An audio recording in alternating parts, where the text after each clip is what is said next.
1 minute to the deadline.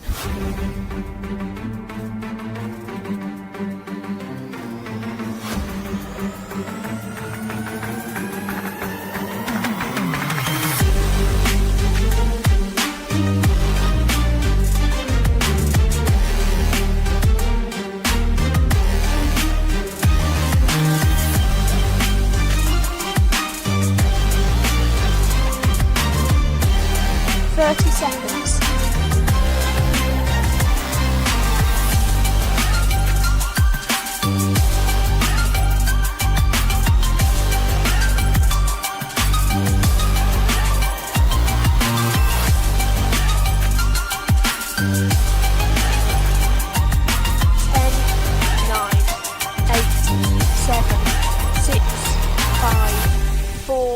3, 2, 1.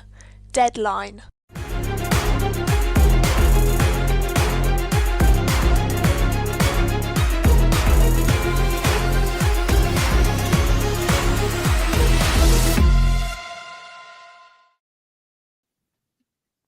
Hey, welcome to the 2025 SpireCon. I am Kevin O'Kelly, your DBN host for this broadcast.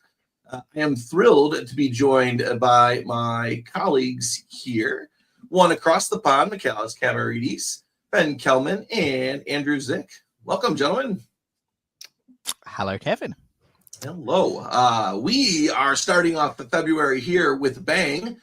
We've got SpireCon here. We've got 4 rounds of action. So you'll see 8 boards here with us tonight.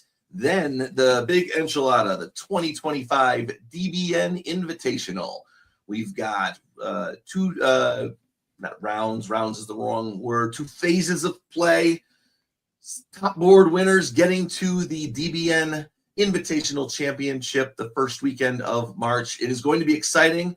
Ben and Michaelis, you guys are both playing. You guys are on screen here together. Any chance at an alliance? Can I get a promise here so we get a good stab when we get to the boards? I don't know. What do you think, Michaelis? I'm looking at you across the squares here. What do you think? I mean, we worked together pretty well on the VDL top board until we didn't. So it's who true. knows? Do it again. True. And then again. So we'll see. We'll see. Yeah. Build up the intensity. We've got lots of rounds of coverage. I've got banners here that we are going to promote. We've got DBNI. We've got the 2025 WDC that will be in early April in San Francisco. Again, we'll have some links that we will have on the broadcast. A lot of the places that you can get this information for the upcoming events are the NADF server. That is where you will find information about WDC, and where all things online and virtual face-to-face action. We get the Virtual Diplomacy League, which, as just before referenced, is are the only month where there is no VDL action here in February. So the first month of action will come up next month. So join in the conversation as we get into the 2025 season. Speaking of getting to the 2025 season, Michaelis, this is the first British event of the year. English event? British event? Is it? British event. We're inclusive here. There you go. Right. So we got the first British event of the year. The first of many. Tell us about the upcoming events this year that you'll be playing. Yep. So in London, the London Diplomacy Club is running games on the 1st of March in Covent Garden, and also again in the 22nd of March. Conrad Woodring is your go-to guy for contact if you want to get involved in them. Beyond that, there's also the UK National Championship, which will be run by Bradley Grace. I don't believe a weekend has been set yet, but I know it's looking at early September, that sort of time. And yeah, it's good to see the British hobby growing again after a few years where there's not been a lot going on. Conrad and Bradley in particular have both been putting a lot into getting it going again in face-to-face games, and Chris Walgar, who's run this event, is also a big part of that. So thank you to Chris, and thank you to Conrad and Bradley. Totally agree. I heard this is the second time of SpireCon was being held. I think the first right after the pandemic restrictions started to ease a bit. Andrew, tell us about what we're going to see here for 2025. Certainly. So there's 4 rounds of diplomacy, one of which is a gumbo round. The scoring is the same for all of them, in that it's a combination of rank and draw sized. You'll get 70 for placing first, ending up on top of a board. It handles ties by going and looking to see who was bigger sooner. So it's pretty straightforward. And then draw sized is as you expect. The less people in, the more points for you. You get an even share out of 60, depending on how many are left alive at the end. If you are eliminated, you get a little bit of piecemeal, a little sprinkle point for every year you're alive. One note about the gunboat round, the rules are a little unclear as to how gunboaty it is. It mentions that you can talk during builds. We've had some thoughts about that. It could be just friendly to make it less miserable than sitting there in silence, as McCullough said, for possibly 3 hours. Or it could be a little more Wilson-y public press, point the finger, that kind of thing. It's unclear. Maybe someone will let us know in the comments below. I love that. I think that it adds a little variety to your typical diplomacy tournament or convention. So cheers to Chris and Bradley and Wardy. Wardy's there. I don't know how much Wardy was involved in planning or just playing, but cheers to those guys. I know Wardy was busy this year. He had a successful year last year. And Bradley ranked number 8. So you will certainly see him next weekend or the following. We're taping this beforehand. So when DB&I comes up, coming up shortly. So I am moving my mouse there. So here's the players that we see on here. We're going to go through all 4 rounds. We're going to see all the boards and we're going to go through it pretty quick style. So strap in, go get a beverage, pause it, come back. We're going to have this live on Dip Chat, so put your comments in so we can all follow along, play along, and we appreciate you guys being here. I am going to step away for the moment, but we will get you to round 1 and board 1.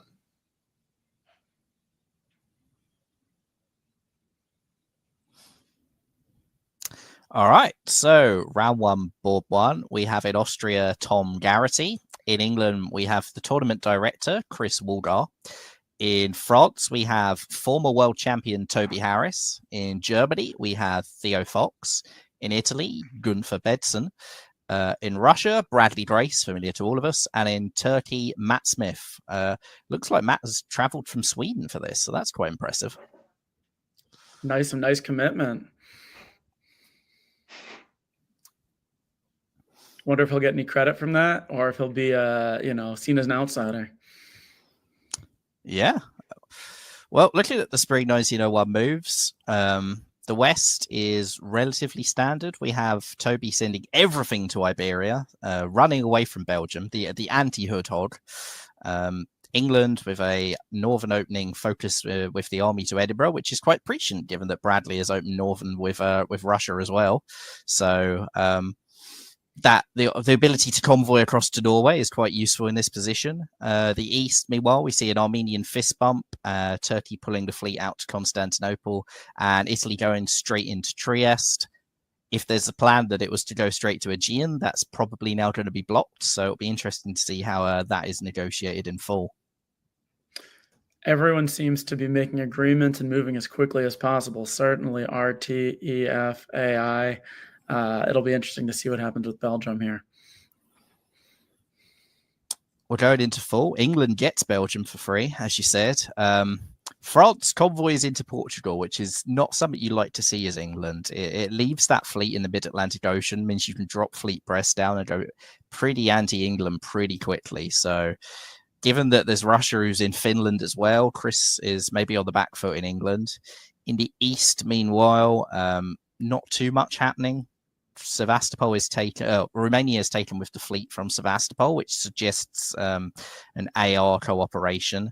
Whilst Italy does go for the 2 builds, stays in Trieste, convoys to Tunis, probably by agreement. Vienna doesn't look like it's particularly convincing a tap, maybe just making sure that it doesn't move to Budapest or something. So, yeah, it looks quite airy in the East, but Italy might be getting greedy. was such a friendly spring 01, and then a few things went differently in 02. See if people continue in that direction. I mean, Well, I think immediately with the fleets in the middle of the board, that's that's what I've got eyes on. That's certainly not going to resolve in a pleasant manner. no, that's about as many fleets as you can get down as possible at this part of the game. Chris not building an army for defensive purposes around Liverpool, which leaves the French attack very strongly on here. Bradley has put the fleet up in the north. But Bradley probably won't like the fact that Germany's built 2 fleets here, because one of them's got to go to Baltic Sea, you'd think. So that suggests that Germany is really putting all their eggs in the alliance with France basket at this stage.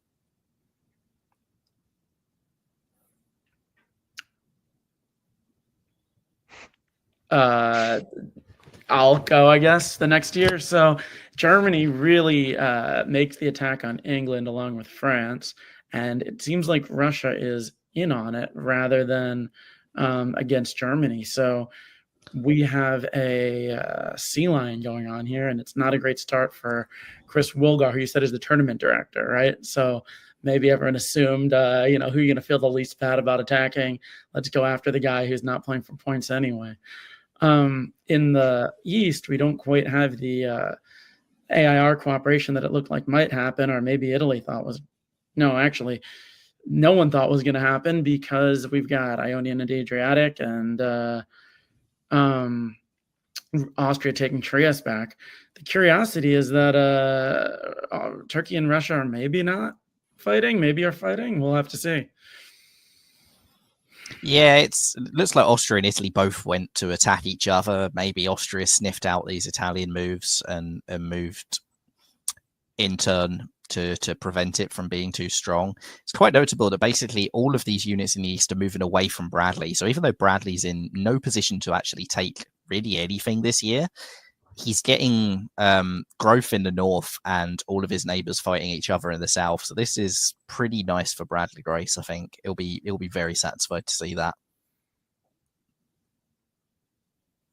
And he makes the move into the Black Sea while picking up a build that'll presumably go into Sevastopol. So he gets even better for him.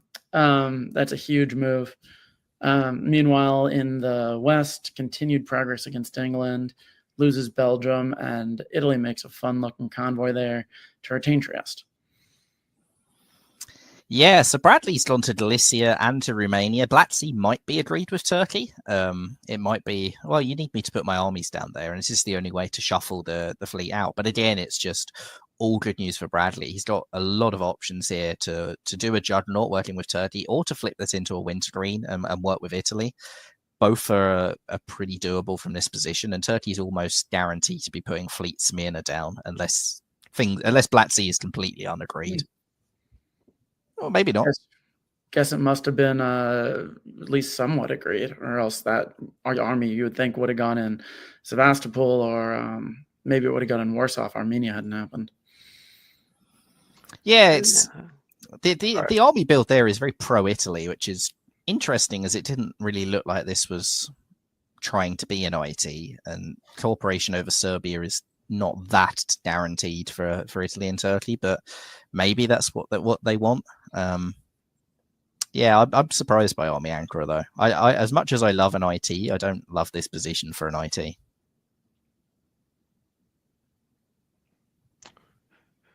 Well, thankfully, it's sort of not. It appears like they just decided to keep collaborating against Austria and keep that as the main focus of the South.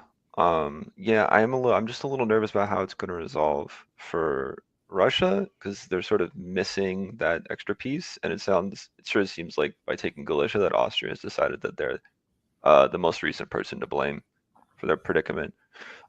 In the north, it's solid retreat into Holland from the fall move, and it proves to be still pretty annoying.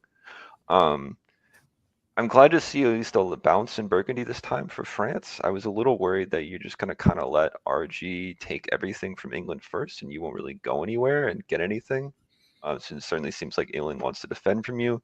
But a bounce just reads at least like they're talking, as opposed to the situation where you just sort of don't and assume things, and then you end up with the German army there. Yeah, I think Germany is given that retreat to Holland, that they're already a little bit on the back foot. They've pushed Russia forward up into Norwegian Sea, which they kind of had to do to take some guarantees. But now, unless they're getting Edinburgh, if Russia says no, they're not getting Edinburgh, I think Germany's in a lot of trouble. If Germany gets Edinburgh, I think this can be sort of quickly rectified, though.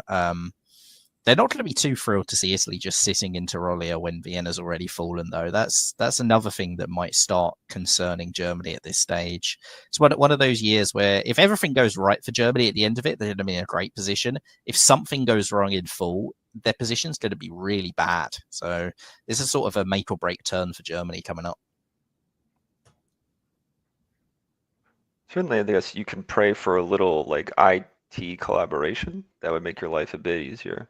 And it does seem like Turkey's still playing all sides, which I don't think there's anything wrong with it, just off the bat.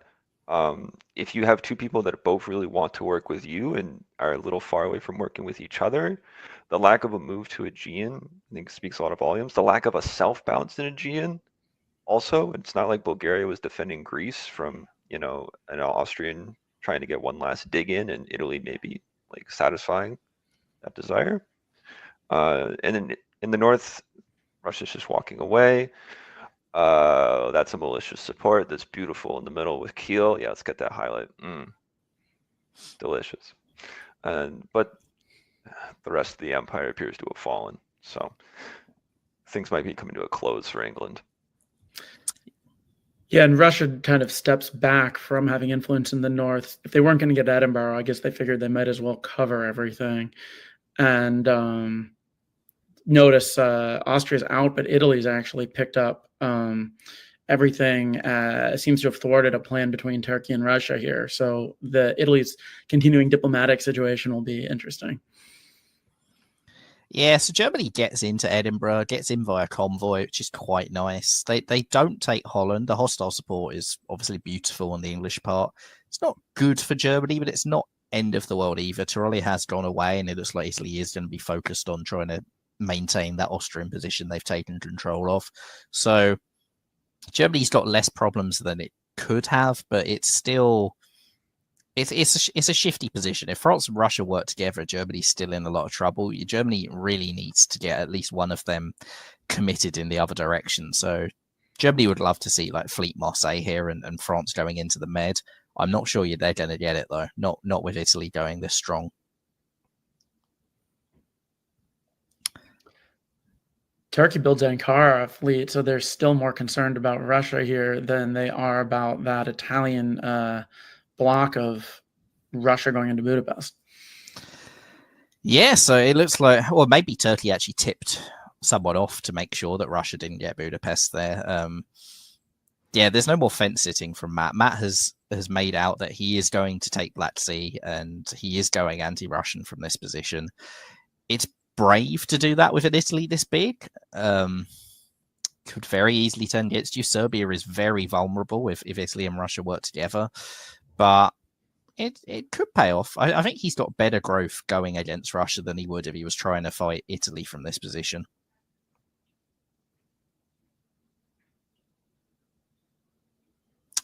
All right, so going into spring, Russia does lose Black Sea, takes Armenia to avoid it getting blown up, which is nice, but we see the full-on IT.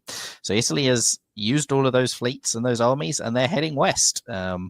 So Matt's gamble's paid off. He's read Gunther correctly and has got his reward. Italy is going west. Germany has seemingly seen it coming, goes to Bohemia, trying to intervene in the east. So the West hasn't really been caught unawares, but France now maybe wishing that they had built Fleet Marseille is a little on the back foot still. Germany will get that walk into Holland, should be okay at the end of this year. And this IT coming and attacking France is a godsend for Theo, as France with the three fleets that were all going north looked like Germany was next target and now isn't. So that's really good news for Germany, who is in a much better position as a result. Gascony to Paris has sort of taken it out of use a little bit. It's not a move that really goes anywhere. I wonder if it is designed to just sort of placate Germany by not going to Burgundy, but it might need to come back towards Spain if enough fleets come towards it now. Yeah, it's a bit of a weird one. Like, Gascony is probably just a better place to be than Paris, so no, not entirely sure why you'd want to be in Paris at this stage. But when Toby's won world championships, he must know what he's doing. Of course. And what he's doing is going back to Gascony. He's also somehow convinced Italy that they need to pull back, which is quite a feat from that position. So Italy made their big commitment in spring, didn't follow through, and as a result, they now have French and German armies in Piedmont and Tyrolia. So that's not worked out really the way that Gunther would have wanted it to. It does get into Galicia, but is quite overstretched on that front now as a result, especially with the two German armies on Vienna.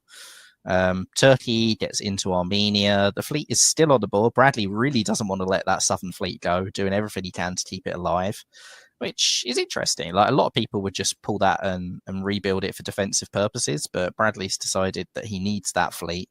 Presumably, he wants an option of counter-attacking against Turkey later. Maybe he's trying to make himself more tempting an ally to Italy as a result.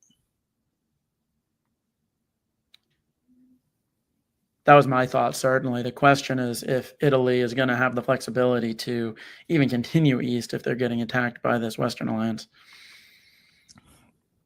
Yeah, with France building Fleet Marseille and Turkey putting more armies down, it's really hard for Italy to commit against Turkey now, which is not good for Bradley. Bradley pulls Norway off the board, which is going to rely on a lot of trust on Germany, who's got a fair bit of flexibility now for the first time all game and could very much go after Russia if he wanted to. Yeah, Bradley seems to be kind of relying on the fact that he's part of this FG at the moment, and we will see whether he is. He appears to be for the moment, and he manages to make an attack on... Okay, so the Italy's fully turned around to face the FG, and it sort of seems that we have a FGR against an IT at the moment, and the Western Alliance is making more progress this turn. Yeah, so Italy made the wrong guess here. They used their support to defend Vienna. They needed to defend Venice. Good play by France and Germany to get that going.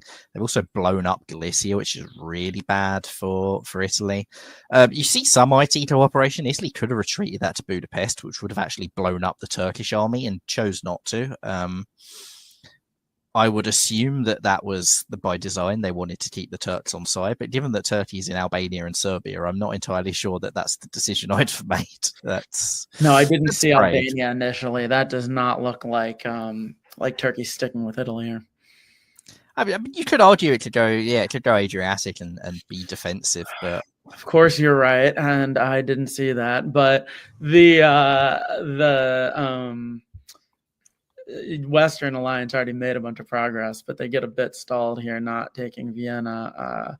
They're still going to be taking Venice, and Budapest is going to go to the Turks. So Italy is not long for this world in terms of being a top player on this board, and the question is going to be what happens diplomatically next.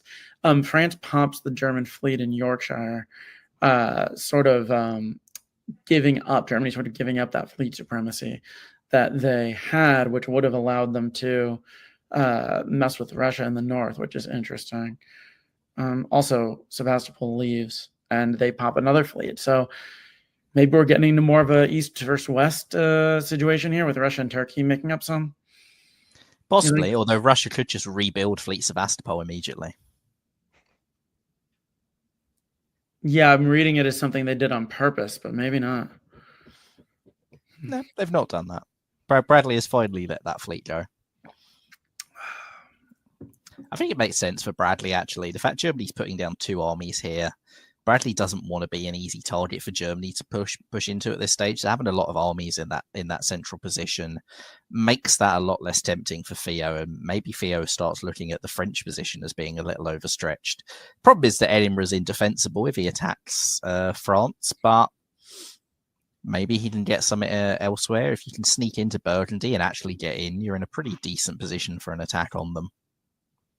I don't really like that, letting that fleet get popped if you're going to make the move on France, though. You kind of had the fleet superiority, and now you've given it up. And if you were going to attack France, it would have been difficult to keep.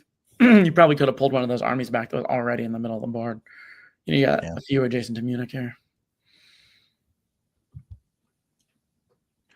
Yeah, I mean, what I'm sort of staring at is I'm trying to figure out a way, if you're a country that's not Turkey, that you end up with more centers than Turkey, and it just seems a bit hard.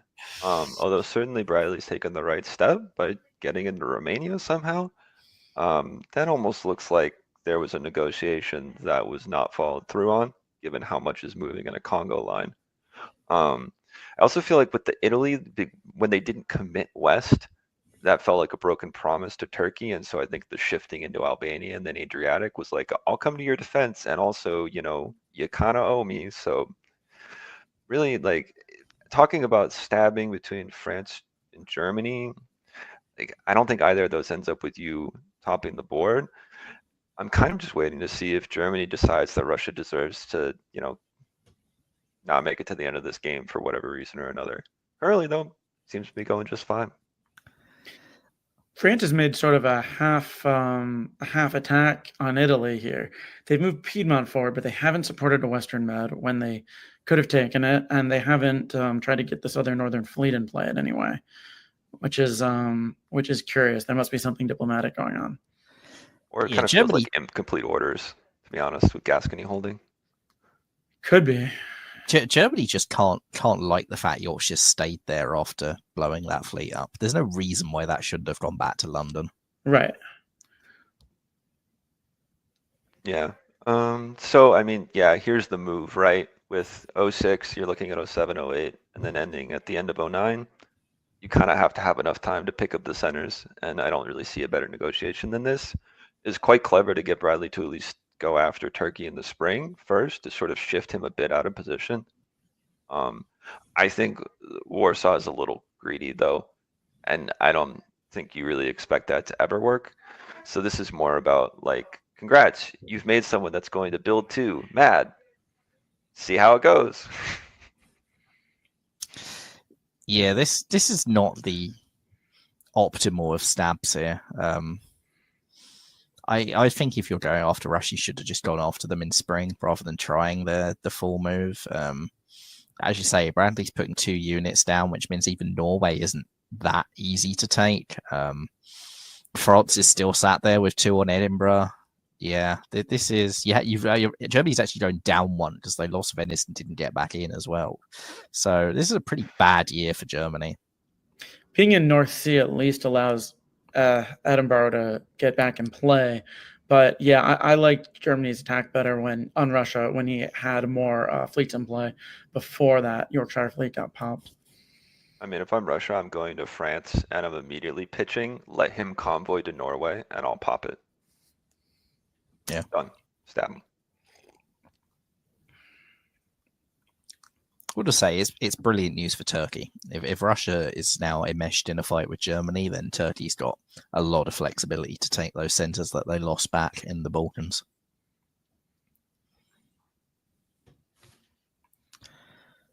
For the moment, they don't do that. They just continue pushing fleets forward, whether it's to help Italy or to help Italy. Not immediately clear. So France gets into Mediterranean Sea and North Africa.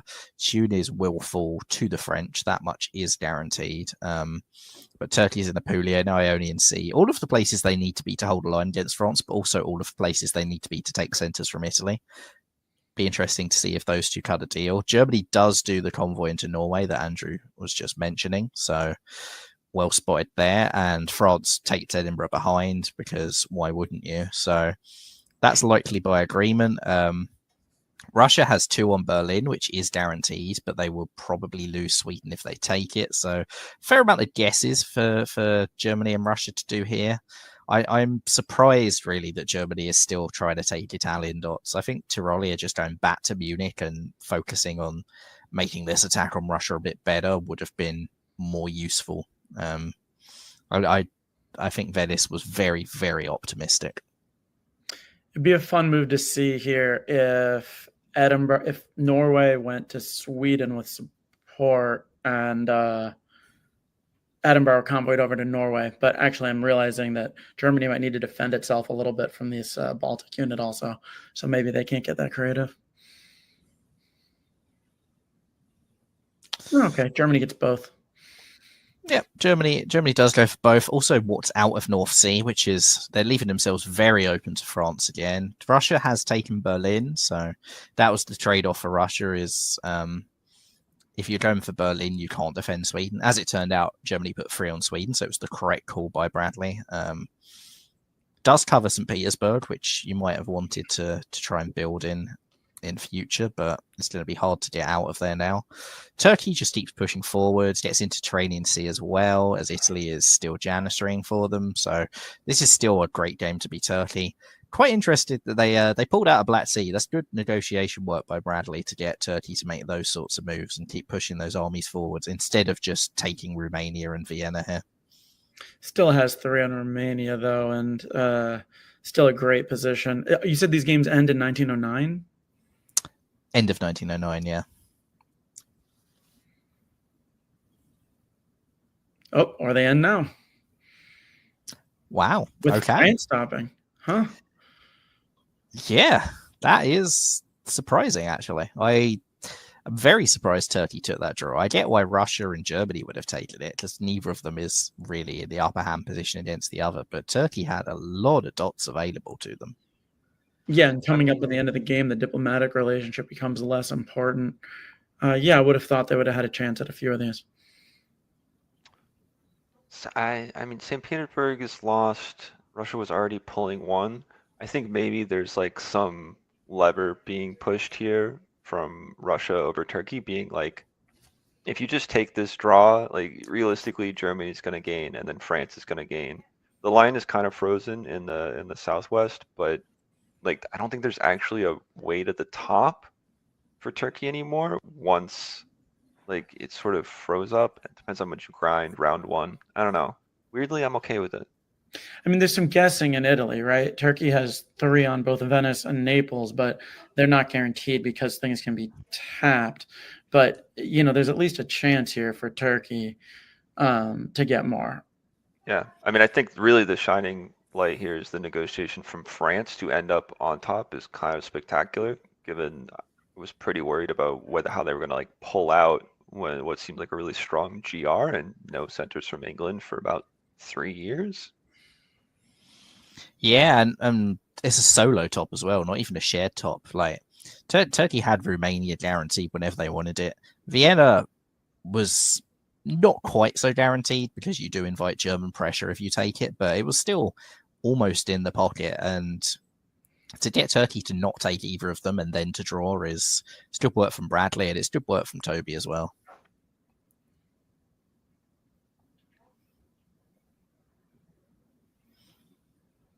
Alrighty, so round 1, board 2, we have in Austria David Wigglesworth from Edinburgh.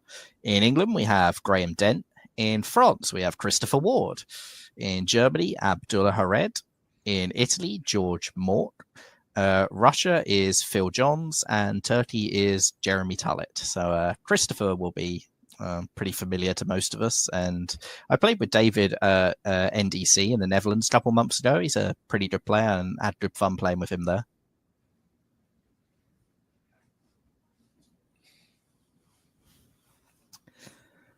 Well, we see another Russian opening to the north, so that's the move of the tournament so far. Even more friendliness in the east this time. Why do an Armenia bounce when you can just hold that fleet in Sevastopol, DMZ Galicia and DMZ Black Sea? So all the agreements being made by Russia, accepting it with England. France goes straight into the channel as well, so not the best of starts for Graham either. England at an English tournament is not having the best of times so far. See a very curious bounce in Piedmont, and Italy doing an opening that I used to love doing at extended deadline. I even wrote an article in a briefing about this opening where you go to Piedmont, you send the army to Tuscany, you convoy over Tyrrhenian Sea to Tunis, and you do a Lepanto in the other direction.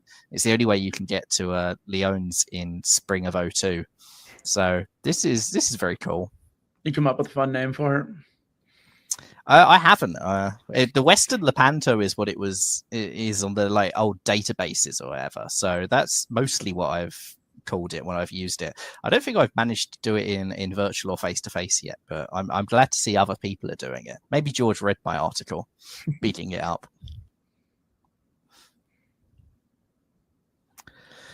Yeah, that's the boring way of following up, though. Doesn't do the convoy to Tunis, just puts the fleet in there. That's less fun. But still, if you're going to attack France, this isn't too bad. The north, we see a traditional sea line. North Sea is taken by the Germans. France gets Belgium as well. Interestingly, doesn't take Spain. So France is only building one. And if England had gone to Belgium, would have been building 0. So Wardy took a big gamble this year. Quite a surprise that he didn't go for Spain, I think. The East, meanwhile, Russia, having made all those agreements in spring, decides to break one of them in full, almost certainly by going into Black Sea. Turkey has gone to Aegean Sea with their fleet and it doesn't have much of a counter to this. So pretty nice from Phil.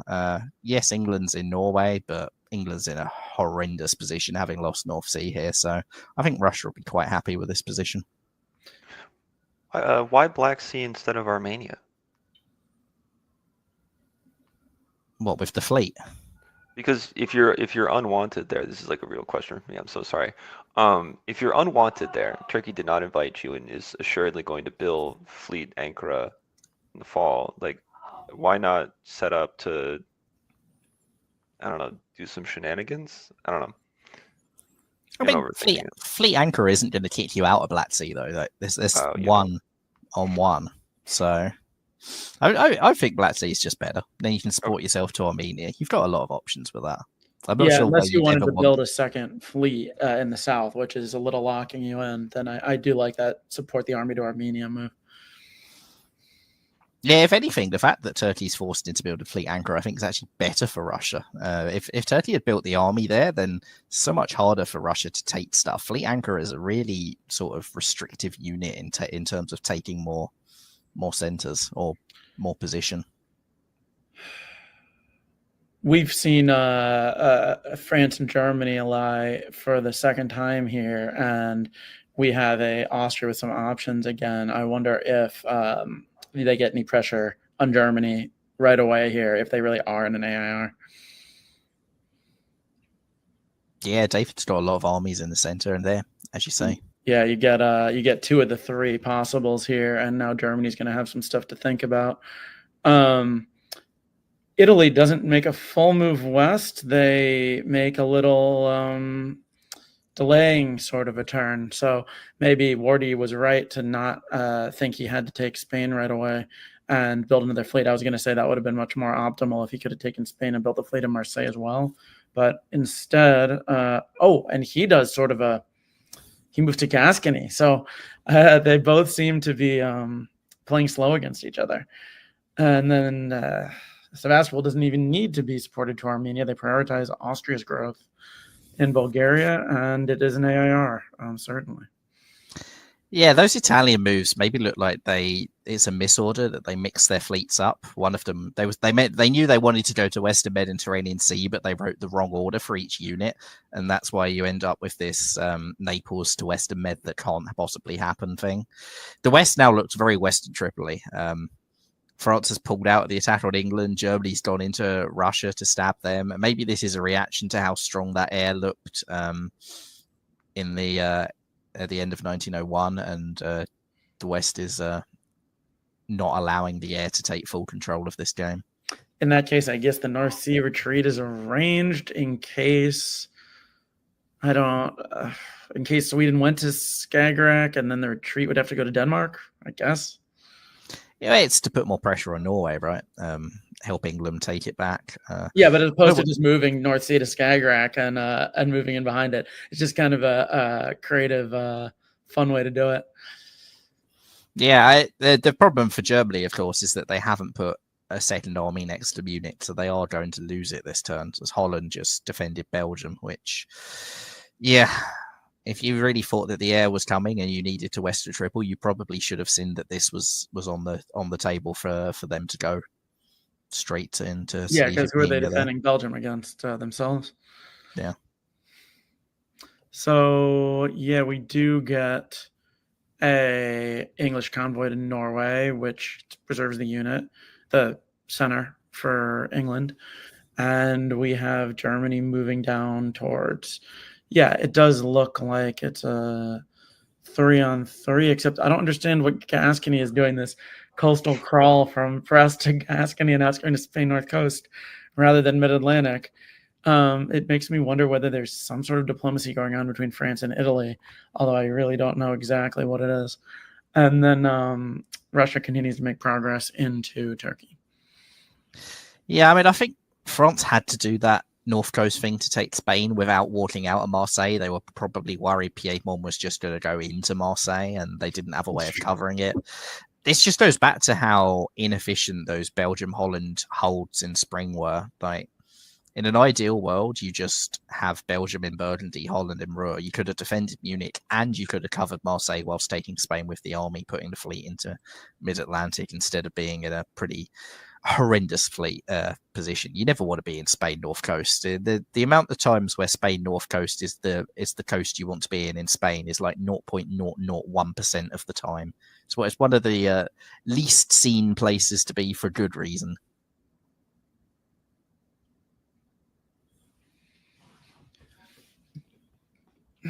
So he does get another fleet on the board in France. Maybe I'll be able to reverse this around, although it is possible that that North Coast gets stuck there. Other than that, I think everything's pretty predictable.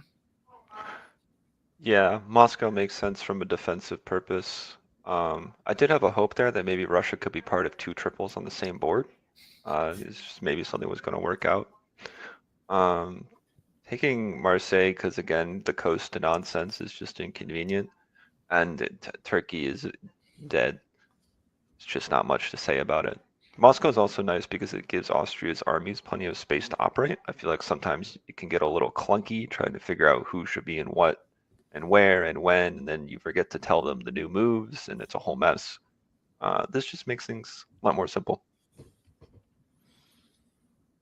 Yeah, so Italy does get into Marseille, as you say. Brest had to hold to let Spain get out of that stupid position.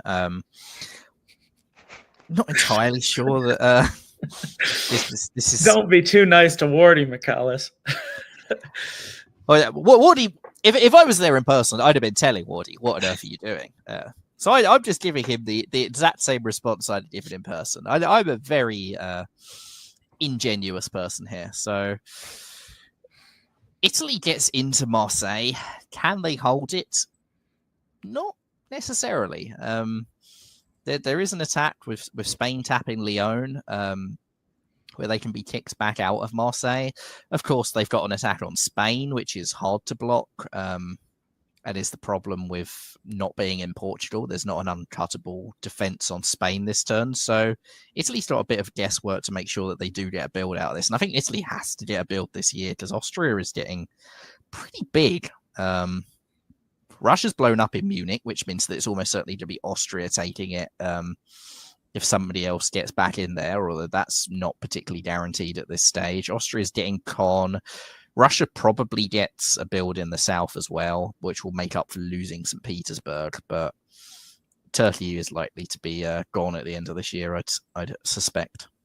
Not to be too critical myself, but Tyrolia could have gone to Piedmont, and that would have... Yeah, that's a mistake. Yeah. I'm trying to be nicer. I actually wrote myself a little note being like, I feel like I was really laying into people. But... Well, they go there now, so they did work out that that's the move they should have done in full, and they actually don't lose Marseille, and it's all fine except for whatever the heck that fleet's doing in Ionian. I think they're gonna get stabbed. So David, I played with David at the Netherlands, and he is a very loyal ally. David is not a particularly stabby player. So if you're going to do this to anyone in Austria, and you're Italy, David's probably the player you want to be sat there. But this is such a good position for Austria to make a stab. Guess Italy's about to build, and maybe Austria went to Ionian so it can go through Tunis to cover that hole in North Africa or some nonsense like that. But I don't know. I don't Yes. love this. The evidence against it is the move to Romania, right? Because otherwise you would continue to con and you would AR. So, I would kind of rely on your experience here. Yeah. And also, Austria going up to Prussia suggests that they're not really looking to solidify a certain position. They're looking more to try and do the alliance moves, because Prussia isn't a place you really want to be as Austria, but it is the place you have to be in an air. Yeah, it certainly indicates they're going to keep pushing on Germany. Yeah. And if you're going to keep pushing on Germany, you're probably not about to swing Tyrolia into Venice, that sort of thing. Right. I mean, you don't have to swing it if you can just walk in. That is true. Come on. No, that's not permanent. I take it back. Yeah, there really must be a lot of trust built up, because Austria just says to Italy, don't worry, I'm only moving into 2 of your centers temporarily, and I'm going to move right through them. You don't have to worry about it ever again after that. Yeah, I mean, Tunis I can understand. As I say, you can say you're going through to North Africa. Where is Venice going? What is that army? What have you possibly convinced Italy that army's going to do? So what is there to go to Tuscany and convoy over Lyons? I mean, okay, that is technically possible, but also significantly inferior to anything else Italy could be doing with their own units against Spain. Like, you'd far rather be Italy taking Spain than Italy convoying Austria into Spain. So, yeah, I'm not too sure about that one. The north, meanwhile, Germany is falling apart to the air. So Berlin falls to Russia. Munich also falls to Austria. Germany gets into Silesia, which would be a lot better if it wasn't so easy to cover Warsaw. But at least they didn't have anything blown up, and there is the chance of counterattacking in full. And Galicia actually does need to be covered here by somebody, because Germany getting into Galicia would be really annoying for Austria and Russia. So maybe you can use that threat and try and slow things down a bit. But yeah. You're making some pretty good progress. I don't think it would be a terrible move either way for Austria, but I could see why they would stick with it, because if they get through to North Africa here and North Sea doesn't make it to English Channel, then they're going to break mid-Atlantic, and that would be, with the progress they're making in the middle too, that would be a pretty successful Eastern Alliance here. Yeah, the interesting thing actually is, what does England do here? Like, air is beating both of their allies. How long do you stay shackled to those allies? And at what point do you go, you know what? I don't really need you guys anymore. Time to stab. And North Sea is sort of the first place you need to be to make that kind of stab. You can convoy into Holland or Belgium. It's very unlikely either of them gets blocked. It's very unlikely that France or Germany can spare the units to do that. Maybe you make sure Skagerrak gets blown up first. Maybe you get Germany to blow up Skagerrak while you stab them. I would wait a little bit, because you want to have them pull probably the fleets for self-defense and go through with it. That's my only thought. But I also would have blown up Skag here. There's no reason not to move with Norway and then have it open for a convoy later. Yeah. I think if you're England, you've got to go to. Yeah, I mean, I guess then you're risking St. Petersburg, but I don't think if you're England, you want Austria or Italy into mid-Atlantic. Especially Austria, because they're going to have this stab on Italy again later. So that is a decision, like a decision without making a decision, by not going to either North Atlantic or English in the spring or the fall. You are allowing mid-Atlantic to get broken. Yeah, so England doesn't make the stab here. They don't blow up Skagerrak, which I think is just not ideal. This convoy to Prussia looks really cool, except it's a full turn and Germany's pulling 2 units off the board. So, like, what sort of follow-up is this supposed to have? What can Germany possibly pull here? Except if you pull the 2 fleets, you've still got that Skagerrak problem. So, if you'd blown the fleet up whilst doing this, I think this is a much better sort of position. But you can't really do that whilst convoying unless Kiel does the bounce in Denmark. Yeah, this is. I don't think this was the correct move. It was a very creative move, but I don't think it was the right move. And Austria does walk out of Venice, goes to Tuscany, is in position to convoy to Spain. Cool, great for David. Still don't see how that's good for George. Yeah, I think Germany actually probably could have taken, I mean, certainly given the moves, it could have taken Berlin back, right? If Baltic tapped Prussia and Munich's tapped, and, you know, one of the Silesia or Kiel's ports, the other. Yeah, and you get to blow up a Russian army when you do that. So I really don't see the benefit to not doing it.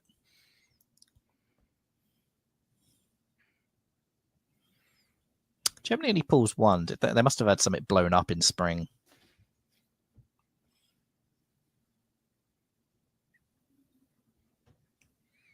Oh, no, they couldn't rebuild. Oh, okay. So they were Wow, already playing I one missed that short. entire, yeah, huh. Okay. Yeah, that makes sense. All right. Well, I guess you do get to keep the armies on the board and pressure Russia. I'm still not sure it's going to benefit you too much, but at least you're making them think more, I guess.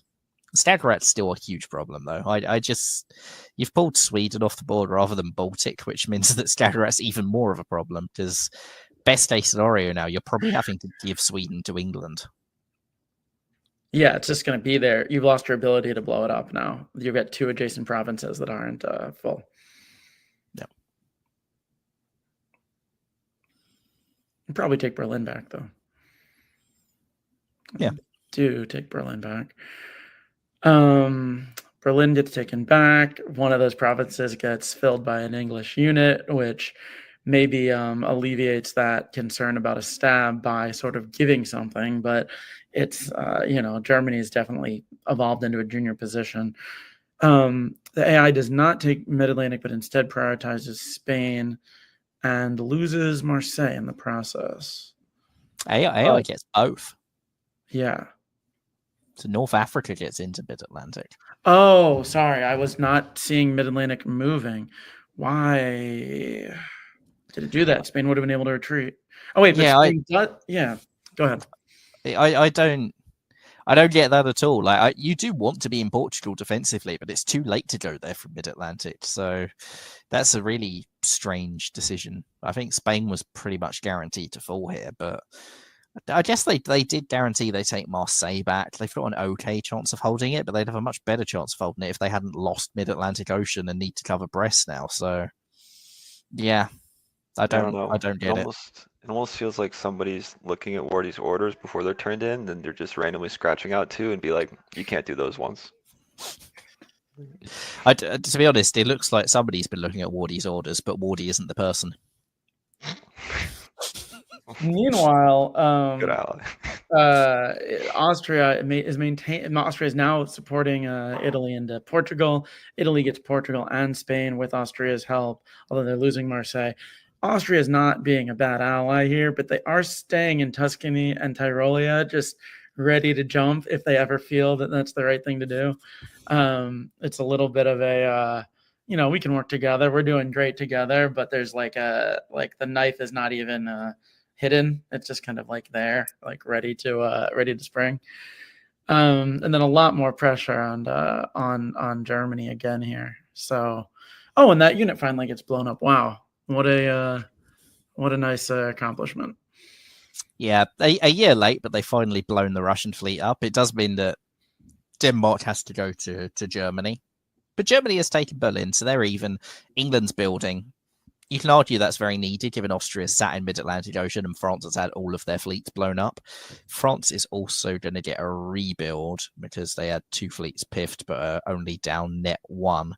So they will be able to build Fleet Brest again, but there's still, that is not enough fleets to cover North Atlantic, Irish, English, and Brest. So yeah, this is going to be difficult to defend. They're going to have to make a lot of correct guesses whilst England can bring other fleets over. Honestly shocked that Wardy rebuilt as a fleet, to be honest. This is weirdly enough, kind of I feel like a gumbo position. Normally it's just sort of a big Austria-Italy alliance, and Russia's long since dead. But once they're around the corner, it's more about getting those draw-sized points, I would feel like, and just being it's going to be a pain to kill me. go attack England. Yeah, that's fair. So especially as you say, with draw size is such a big part of this, just not dying is pretty significant. Yeah, I mean the support in the English channel is certainly nice and welcome. I guess your survivability is about the same either way. Maybe it's no uncertain terms. No movement in the middle. It looks fairly locked up. I'm not 100% sure if it's a stalemate, but I don't see it going anywhere.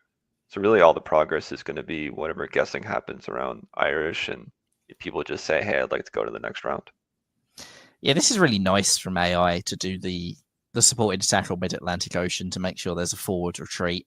Use Mid-Atlantic to go to English Channel, which is almost guaranteed to be moved to, rather than one of North Atlantic and Irish. So there's no bounce. There's nothing like that there.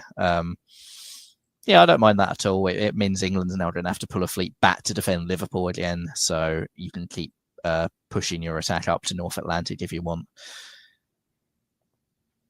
I just realized that Italy built a army Rome, so that alleviates the threat of the stab to some degree. And also being an army means they can never use it to come around towards Mid-Atlantic. So it's very permanently defensive. Good note. I do think that this game has sort of effectively ground to a halt, though. There's not really that much time for that much more advancement. And I just spent that little break staring at the center counts with Austria up 2 on everyone else, unless there's some kind of like a loan or take or a shift. This kind of just seems like good, solid alliance play and getting paid back for it by being the central power.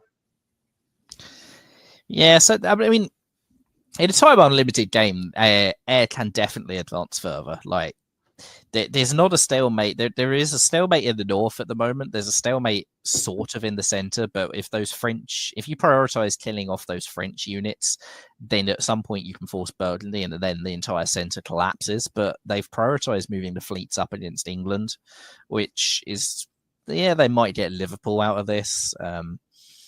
It's hard to see them having enough time now to force Marseille and then Burgundy, then Ruhr, then Kiel, Berlin, and all of the things that you need to fall into place, though.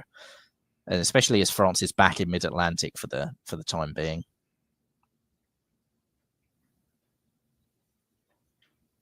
Yeah, I was gonna say the guessing was a little weird as well with the retreat to Norwegian, but it turns out not to really matter.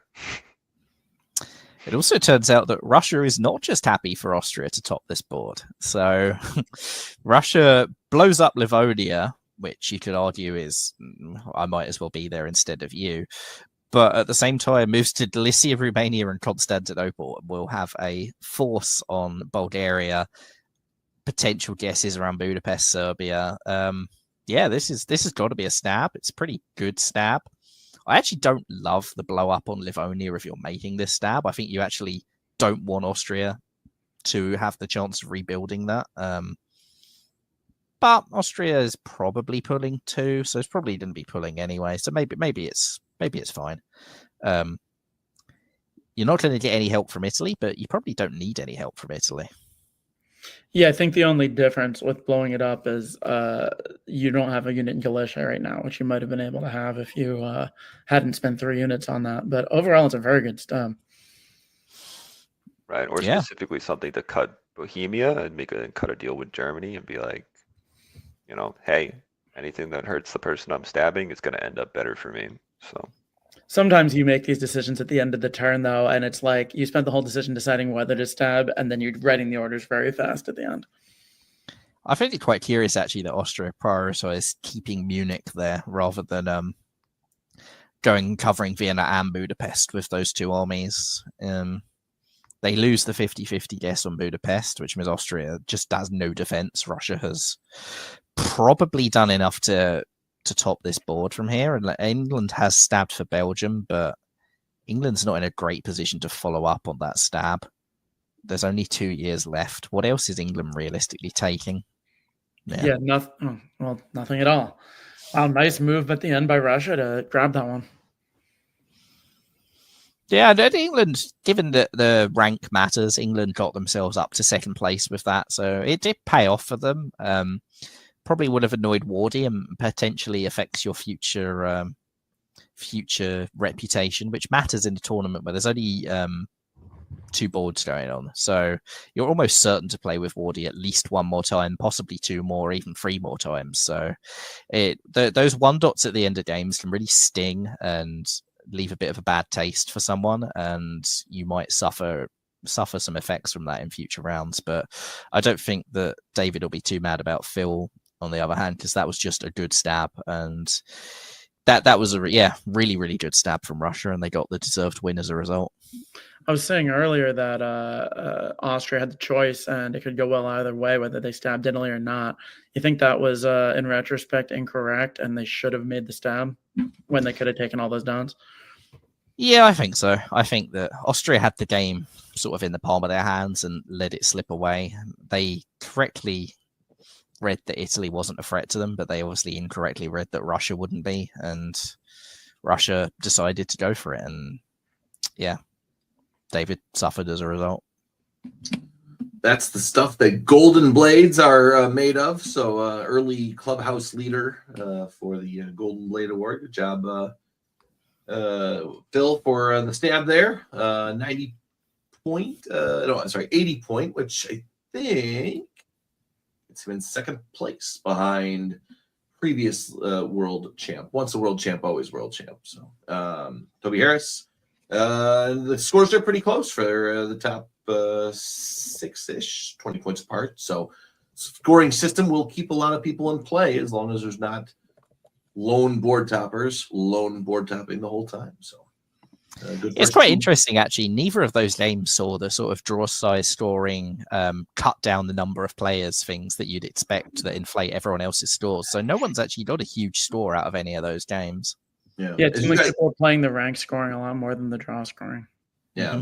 Well, during your analysis, both games, you were like, "Oh, there's more to play here." There, maybe it was grinding down, and the stab happens, and I think both times when the game over sign came up, you all were pretty surprised. So, but as McCall said, if you're playing with the same people and more than usual the same people, right? I think draw size scoring, well, at least in my experience, it's very internet happy and anonymous game happy, where you don't have to feel bad and you can sort of move on with your life afterwards.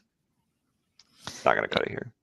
Yeah, that's one of the reasons why a lot of people dislike draw size scoring, is because it encourages that cut down of players. And the flip side is, if you don't do that, it's not very efficient scoring wise. But as you say, in a tournament where you're going to keep playing with the same people again and again, spending 3 years cutting someone out of a game is not a fun position for them to be in, and they're likely to remember it in the next game. So maybe the early rounds you won't see it as much, and come the later rounds, people will feel a lot less bad about going, right, no, that player just has to be off this board. We all need to kill them.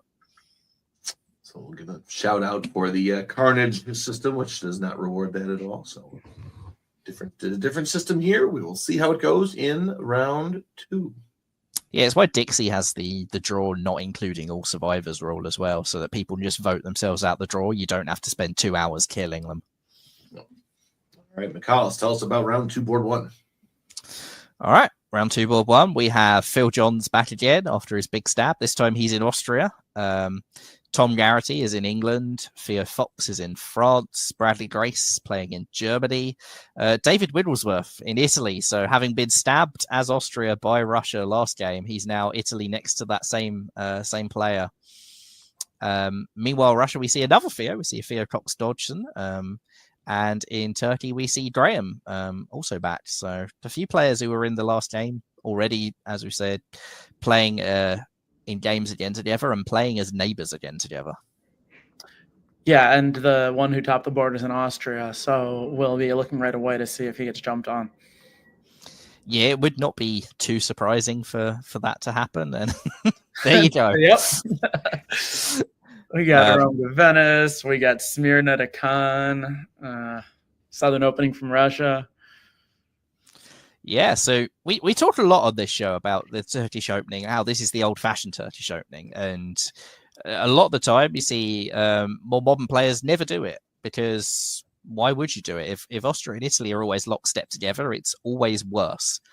this is why this was so popular for a long time. If Italy goes straight in on Austria, having those two armies go straight to the Balkans can really pay off for Turkey and give them a lot more that they can do. They can coordinate over Serbia, coordinate over Greece, try and get a second center in 01, try and get a good position in 02. This is why this was popular for decades, and in this game it may well pay off for Graham. The West, meanwhile, last time we saw France opening to the channel. This time we see England, so this is cool. I like this. We don't see a lot of moves to the English channel nowadays either, and we're seeing both countries going for it in this tournament. Maybe even Burgundy was not arranged, and this was actually an attempt from both of them to attack France. Huh. Could be. Does look like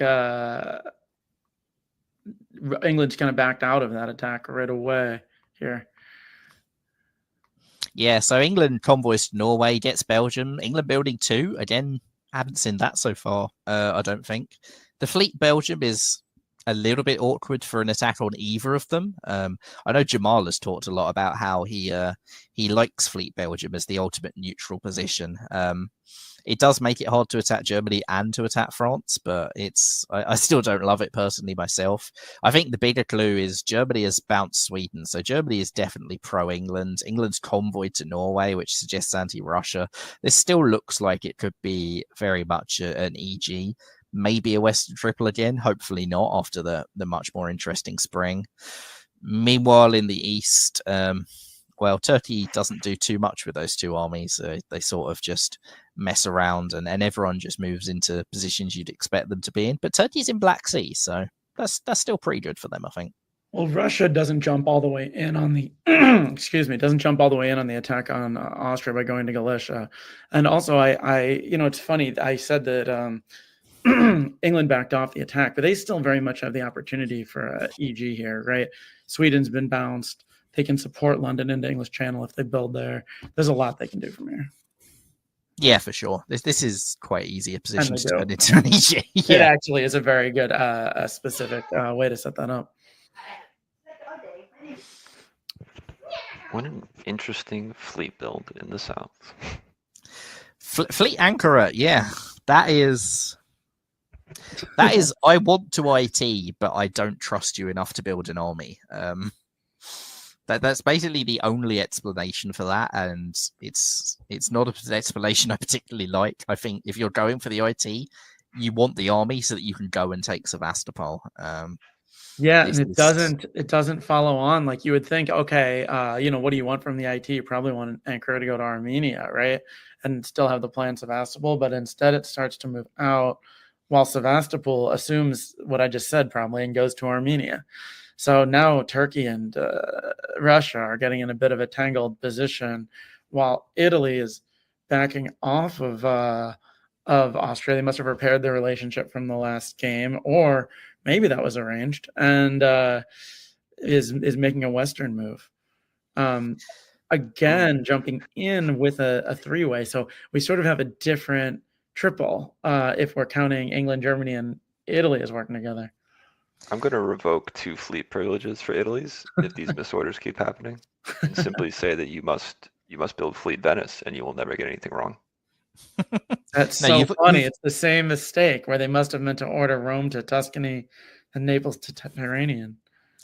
I feel like you've already made a mistake if you've got a fleet in Venice, though. Like the mistake was in the build phase when you put it there. It's Austria tried to support Turkey into Romania. Turkey didn't take it. Now Austria's trying to take Romania themselves whilst trying to support Russia to Bulgaria. Austria is trying to make a lot of things happen, and none of them actually seem to be working at the moment. They could have, they've at least convinced Italy to go away, which is important. But they could have taken Armenia with the extra, but they're trying to create a three-way. And I don't know, Russia doesn't attack them, but they also don't take the support. England and Germany keep working together, take Mid-Atlantic, and also Burgundy. This is going to be a quick one. France is going down faster than normal. I mean, it's a quick one against France, Yeah, and again, this is the benefit of Italy coming west. Is that's what allows a quick takedown of France. E.g., that's taking down France without Italian help. It can take a long time. If Italy comes in as well, France's good defensive position's blown. Like, you can defend from 2 countries, you can't defend from 3. I have to say, Bradley moving out of Munich and then not building there shows an impressive amount of trust towards Italy, and you then have to wonder what Bohemia is doing. Where is it going? If it's not attacking Austria and it's not attacking Germany, is it going to Silesia and attacking Russia? That we're really coming back to the 1980s if that's what's the plan here. It's the late traveler. Maybe like a little taste of a Central Power alliance. Yeah, maybe. As I say, that sort of Bohemia up to Silesia thing was a lot more common in the past. Precisely because it can do that sort of thing. Yeah, and I mean, okay, so we've got a convoy to Livonia, which still looks like perfectly fine EG collaboration. And I mean, and that's like the option that you take, right? You can just, there's no reason to turn anybody down sooner. It's certainly like concerning that Bohemia has decided to just sit there. But of all the places to just sit there, it's Bohemia, Let's see, for the rest of the board, heading back to Ionian is interesting, but I think it does make sense given the situation. Yeah, I mean, that collaboration on Marseille, maybe you're just pitching to England like France dies sooner. But I guess if you get to stay in North Sea as England, it's not like this is a bad thing anyway. So I'm really curious to see where things move. I feel like I don't quite know what's going to happen next. Yeah, I mean, I think Russia's made a bit of an error there, not trying to bounce either Finland or Livonia. There's not really any reason why you'd hold St. Petersburg, and instead you've left yourself in a position where they have a guaranteed take of it. I'm very surprised, actually, that these guys chose to AIR from this position. I think that given how bad Russia's position was, an AIT would have been a lot more tempting to me. Get Turkey going up through replacing Russia. Austria can then try and react to this big Germany in the middle. Italy is not too worried about Turkey if Turkey's pushing north. So this air is just way behind on tempo. And Italy doesn't seem to be like an entirely like happy participant, or at least, because why not walk into Munich? If they're really like saying Germany's been a good friend to me and I'm helping them against France, them against Turkey, it does seem like there's just sort of lack of desire to pick a side in decision. I'm not sure. Yeah, Austria really wanted an ally because they were under attack. So they were very happy to get Italy as an ally, probably almost unconditionally. But Russia cannot be happy about Italy not moving against Germany. And now moving against Turkey, yeah, I don't know. I would be very unhappy with the situation if I was Russia, I think, at this moment. And not forcing Aegean. This is just like somewhat confusing to me in general. I mean, Italy is building from Spain, so you can backfill Ionian. You're going to force Turkey to cover Smyrna. But this isn't necessarily the worst of moves, but it is. The Silesia move is very curious. It looks very anti-Russian because it's not anti-German. Otherwise, you'd have gone into a German center. But it feels like fall is a very weird turn to be going to Silesia to then attack Russia, and Austria's not gone up to Galicia, so there's not a combined AI attack on Russia at this point. But this is why it's not an attack on Germany. Germany's putting 2 armies down. Silesia's not doing anything. And it's lost, and it's not where you need it to be. And I guess that's why I was confused by it. There's not a fleet that's not yellow in Aegean. Either ask to get put in there, or send Greece there, or do something, because all of what you hold is temporary if you're Italy right now. Well, Turkey has actually pulled Aegean off the board, which is quite nice for Italy, but if Austria is not attacking Russia, then you have to think that Trieste is going to turn red again very soon. Germany has to make a decision about what to do next soon also. I mean, not moving to Smyrna is pretty nice for Italy. Yeah. Well, I think Italy will be very happy with that turn, actually. They get into Smyrna and they get Marseille, and they can hold Marseille. In fact, they can hold Marseille and Spain because Germany's left Burgundy, so you can just defend Spain. So that's really nice for Italy, actually. And Austria has gone up to Galicia, which has to be hostile towards Russia. Silesia support holds Warsaw, which is the least convincing support hold of all time. Yeah, I've definitely come up here to defend you. Of course, this was the plan all along. I'm just here to protect you. Don't mind that Austria and I are putting extra units on it. I'm just friendly. Yeah, everything is friendly for now. Also, Naples to Apulia is a very weird move. Yeah. So it's only temporary, I guess. Okay, so Italy supports Russia into Constantinople whilst at the same time trying to support Germany into Warsaw. Okay, right? Austria, meanwhile, doesn't support that, so Germany doesn't get Warsaw, but does take Trieste, whilst making sure Italy doesn't lose Smyrna. Tries to defend Russia in Sevastopol unsuccessfully because Russia moves Sevastopol to guarantee constant. This is a very weird East. These are some very inefficient orders by all of them here. Like, I'm sure there's intense diplomacy going on, but the end result is a little nonsensical. I mean, Italy actually defends Marseille against nothing instead of making sure Spain couldn't fall. But e.g., don't take it because they're taking Brest and Paris and killing France off.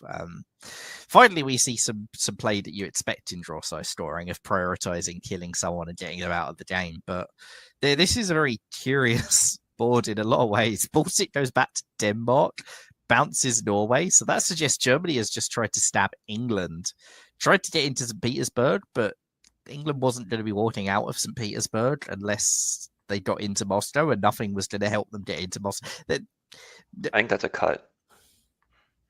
But to allow why? Warsaw to get taken. So that would For make this- Norway just an for the arranged convoy. bounce. But why the move back to Denmark? I guess just to protect yourself. There's a lack of trust, certainly. I don't get why Livonia is cutting St. Petersburg. Why not? If you need the cut on Moscow, yeah, I don't get. Unless you thought Russia was going to support you into St. Petersburg. Maybe that was a deal Bradley had made and didn't happen. Phil has just want to point out that Phil absolutely rushed at the beginning of the game and has turned this back into a viable position. Not saying he's going to top the board, but he's in the game when it looked like he was going to be dead at the beginning. Yeah, and Italy is still in that horrible spread out position. Silesia, Smyrna, both very far away from where the action really is. Yes, you've got Spain and Marseille, but unless EG really have broken up, you need Spain and Marseille to hold Spain and Marseille, and you've got 3 units holding 2 dots, which is not really the efficiency you want in this game.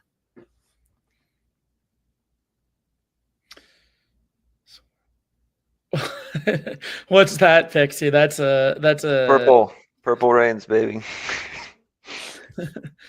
Big move north by England. Every arrow is going north. And they're losing Brest, though. I mean, I guess, is this an actual fight? Does this look like a real fight? I think so, between Germany and England now. Yeah, and meanwhile, the East has not really decided what's happening.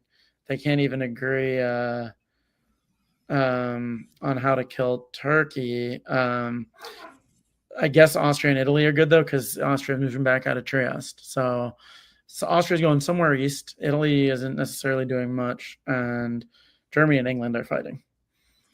Yeah, EG has fallen apart big style. The blow up on St. Petersburg is really nice for Germany. Was probably arranged. So that get Russia to support you in does happen this turn. But Brest is not holdable. And you're also... England is really counting on Italy not to walk into Portugal or anything at this point. So maybe that's what Germany's plan is to work with Italy against England. But then you've got Austria and Bohemia, which doesn't spell good things for you. No, but they're actually going east, taking Bulgaria, moving into Romania, and taking Sevastopol. So I guess the agreement there is help me take Sevastopol, and I won't, eliminate you here. Although Austria couldn't quite have pulled that off anyway, unless you work with Germany. Maybe that's what's happening next. Or maybe it was Russia. You support me to Sevastopol and I won't, and then you take that support and still stab them for Bulgaria. Yeah, I'm just too honest a person, McAllis. I would never think of something like that. So, that's why people should work with me and not you. No, you're absolutely right. That could have been it just as well. Italy's not really doing very much. We're having some paralysis here, where people are taking a turn to think or to see how other things play out before they actually make a move. Yeah, Italy doesn't go for Portugal, which is probably not what Germany would have wanted to see here, but also doesn't move up to Burgundy to attack Germany. Does go up to Tyrolia, but Austria's pulled out of Bohemia, so it doesn't look like any of them seem to know when they're going to jump on the West, which means the West has more time to sort this sort of shenanigans out. But I mean, Bradley has pulled Brest off of the board so that he can rebuild it, presumably as a third fleet. Although he was going to build anyway. Something to keep Munich. He needs to build an army to keep Munich, or else he's going to lose it. Yeah, okay. So you're going to build fleet and army. So fleet Kiel, army Berlin, probably. You're horribly vulnerable to Italy going for Paris now, though, which was probably wouldn't really have been the case if it wasn't for that pull off of the board. There's now a way for England and Italy to work together that wasn't there a year ago.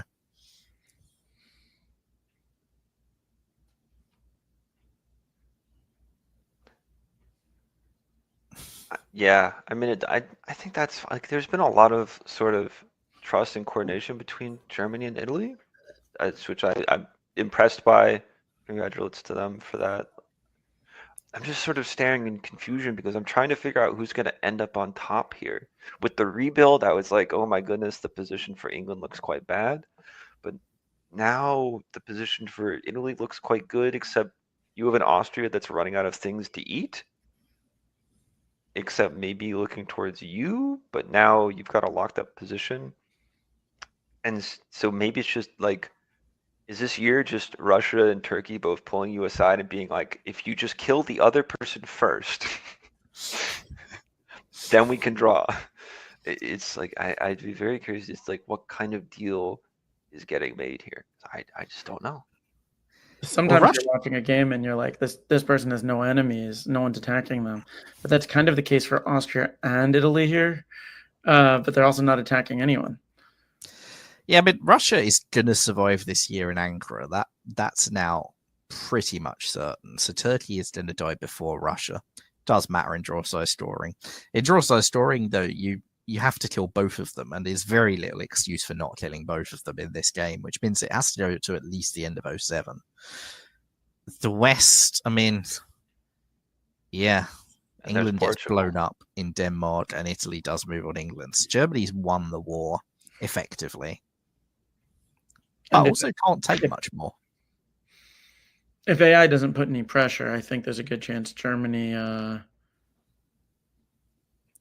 Wait, never mind. I was going to say there's a good chance Germany's going to top, but you're right. They don't really have that much more growth. And Austria could eat some of the East. So Italy's got to do something if they want to contend, though, I think. And England screwed up a guaranteed Belgium. And maybe Russia leaked Turkey's malicious support to the air? What? I mean, Austria supports Italy to come with one unit, but doesn't with the other, which is very... very dubious. Yeah. And like, wouldn't you just want to? I don't know, man. I mean, there are much easier ways for AIR to arrange a bounce if that was actually arranged. But they've put Russia back into Moscow. Russia is actually on 3, and somehow gets to keep all 3 of those units because they've kept Khan and Ankh and Moscow, and the game is drawn.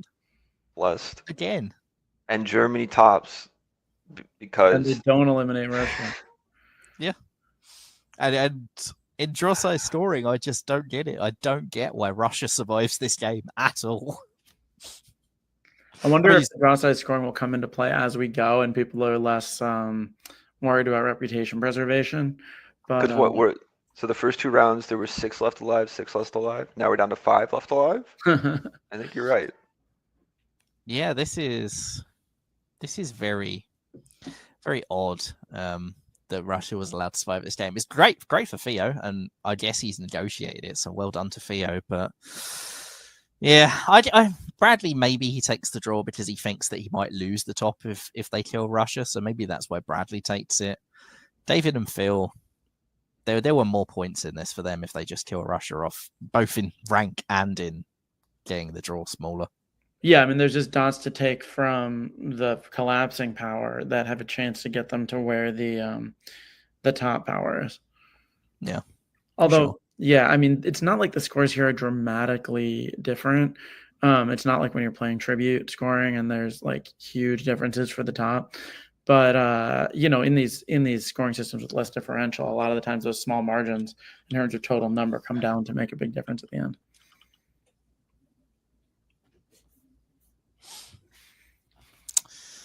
All right. Before I read this out, given I'm probably going to be going soon, do either of you need a break now? I'll give you a break for this game. Sure, I'll take a break for a minute. And Here, well, if you guys want to do one more, we'll take a full break. oh, sure. Cut, not pause the recording, let the recording go, and I'll cut. Good, leaving a few seconds there before doing that. So we'll. Okay, sure. No, I'll I'm do trying it. to stay then. Yeah. So if you got 20 minutes before you need a break, we'll take maybe 10 minute break after this. Yeah. All right, cool. Are we gonna keep doing? Do you want to? We're doing like McAllis and me, Pixie. Should we? You want to flip me and Pixie? And isn't this easier to keep track of? Oh, would that be weird? Looking at the visuals. Yeah. Thanks. Yep. We'll see if anyone notices when you go back on the screen if you guys are moving. So, all right, Sure I'll do a transition and then you can read the names.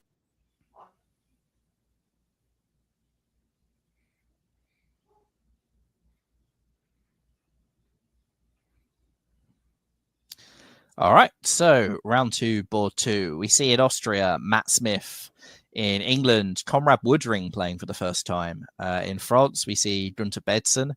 In Germany, Jeremy Tullett. Italy, Abdullah Hared.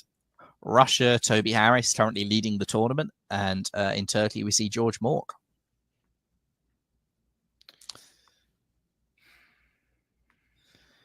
All right, spring 1901. We don't see any moves to the channel, and for the first time, we don't see Russia open north either. So much more standard sort of moves going on in this game in the west.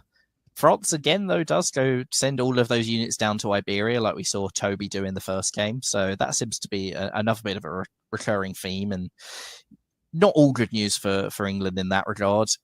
The East is a pretty standard set of openings as well. We see the Armenian Fist Bump and DMZ in Black Sea. No DMZ in Galicia, though. Yeah, this is a board. The openings will be familiar to anyone who's played a lot of virtual.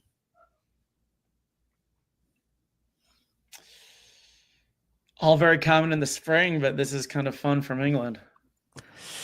Yes, so this England takes Denmark because Russia doesn't move to Sweden.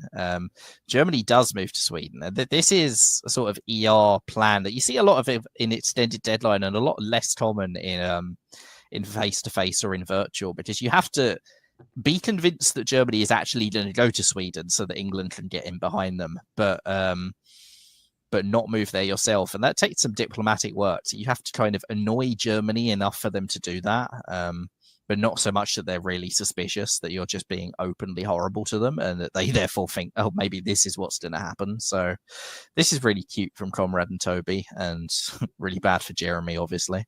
Does get Belgium, though, so not all bad. Is actually still a free build Germany despite this position. The East, we see an attempted IT, which does not succeed because Turkey misorders the support. So Austria actually still gets into Greece rather than it being bounced. Italy is not building anything. That's not how you want that move to go if you're Abdullah. And then we get the Lisbon Leap for the second time here in the West. Yeah, so England has made this sort of anti-German move whilst having a probably hostile France, which is bold.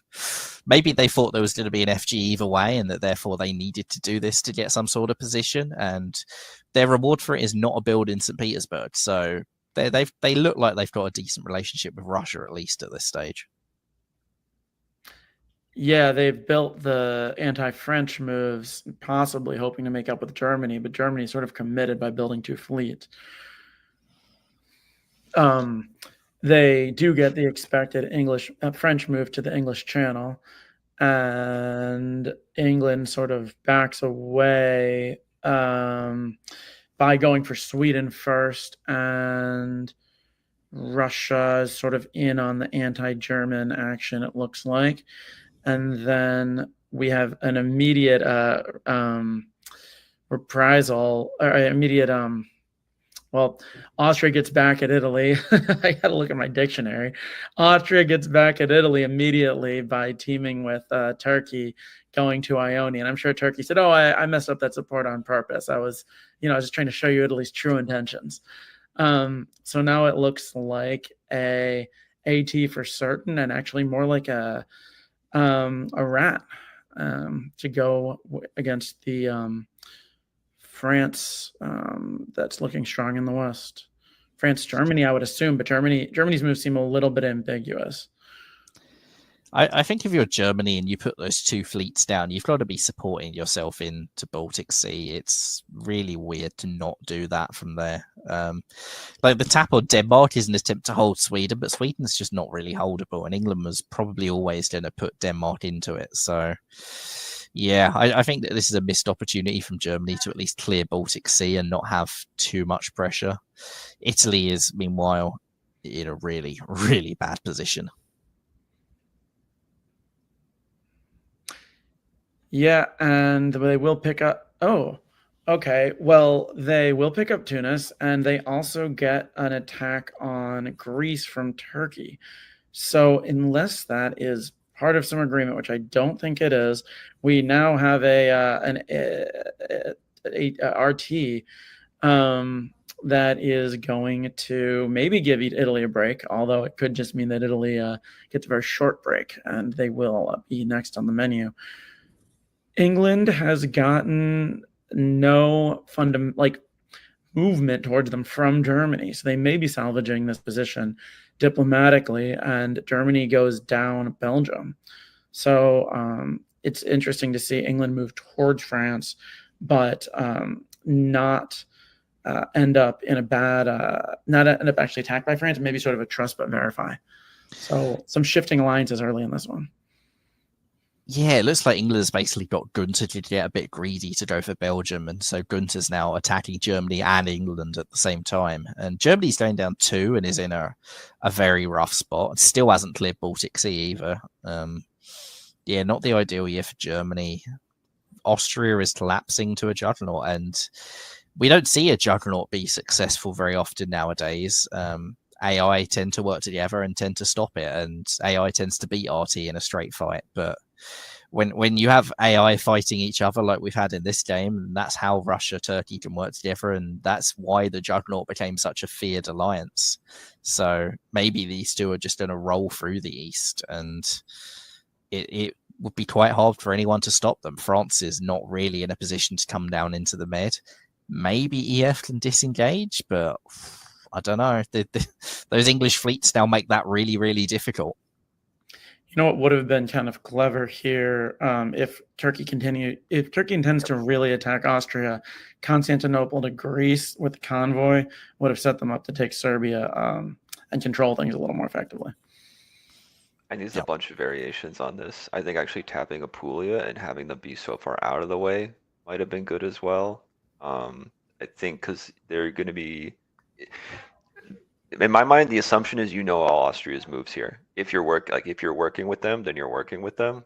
If it could be one of those defensive things where Austria's like, I'm not going to tell you exactly what I'm going to do to defend against the hedge, but I'll do something, which means that they're not doing anything.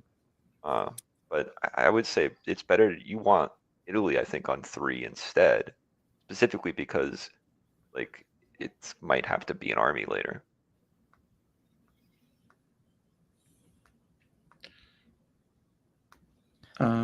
So what do we get? Turkey's building the fleet to be able to push forward.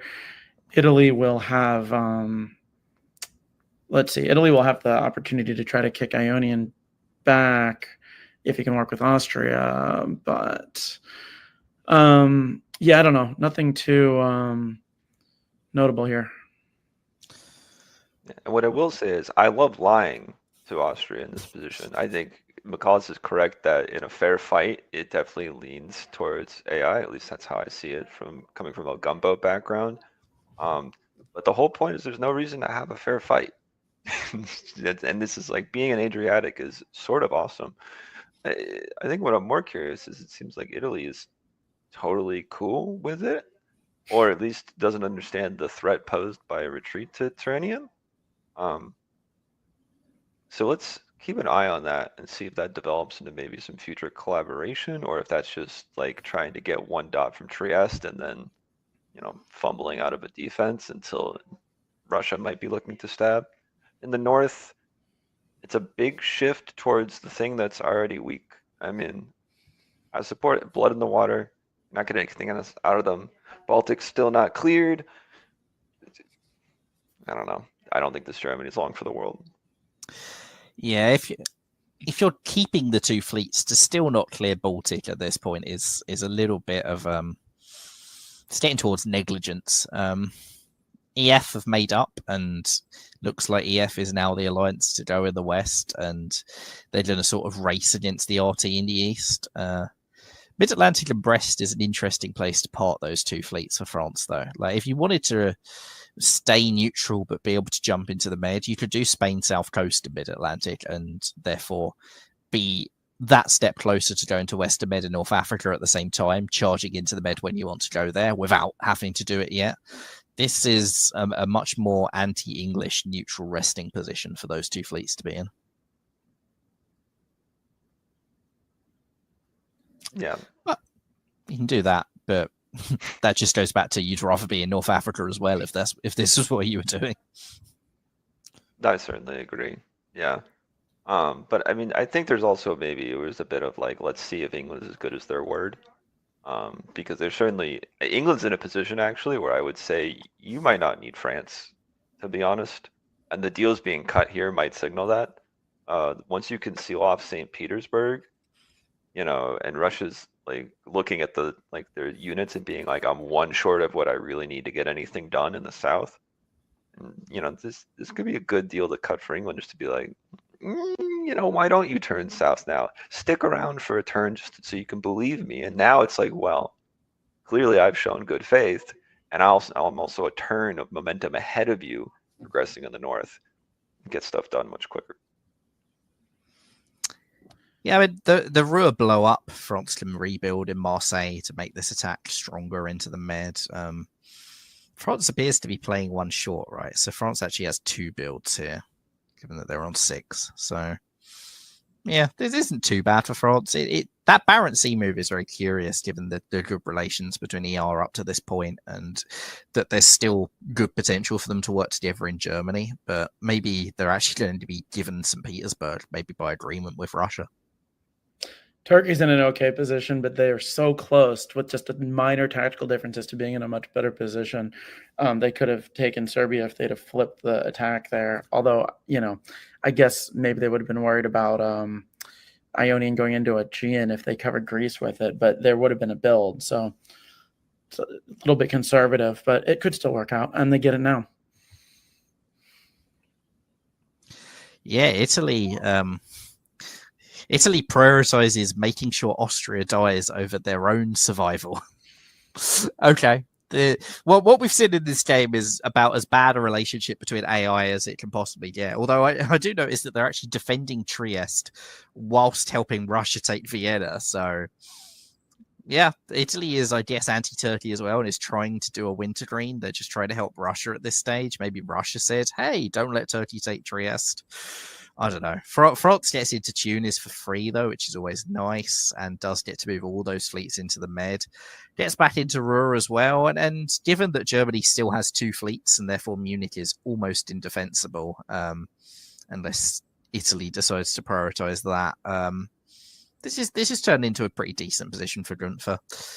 England does not get given St. Petersburg for free and has to put North Sea up into it because they had that awkward secondary fleet sat in Yorkshire. So you'd much rather have convoyed over, and this is not a great position for taking St. Petersburg if you're really in a war with Russia. Russia is still supporting you into Kiel, but yeah, this relationship between Comrade and Toby is really beginning to fail, and it's going to be a case of seeing who comes out on top from that now.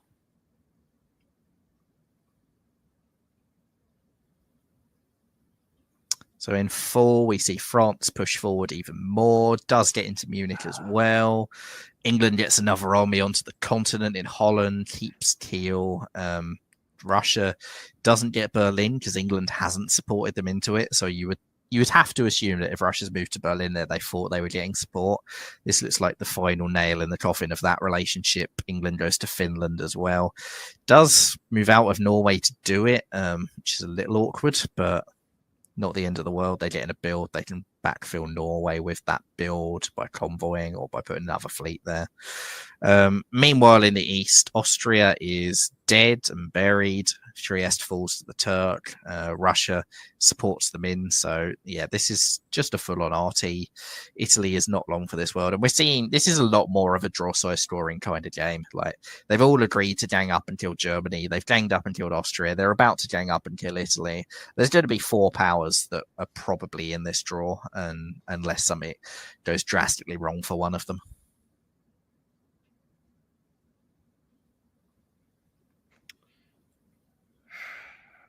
And yeah, Turkey's looking great now. So whether those were tactical mistakes or not, or just conservative play, it's worked out for them.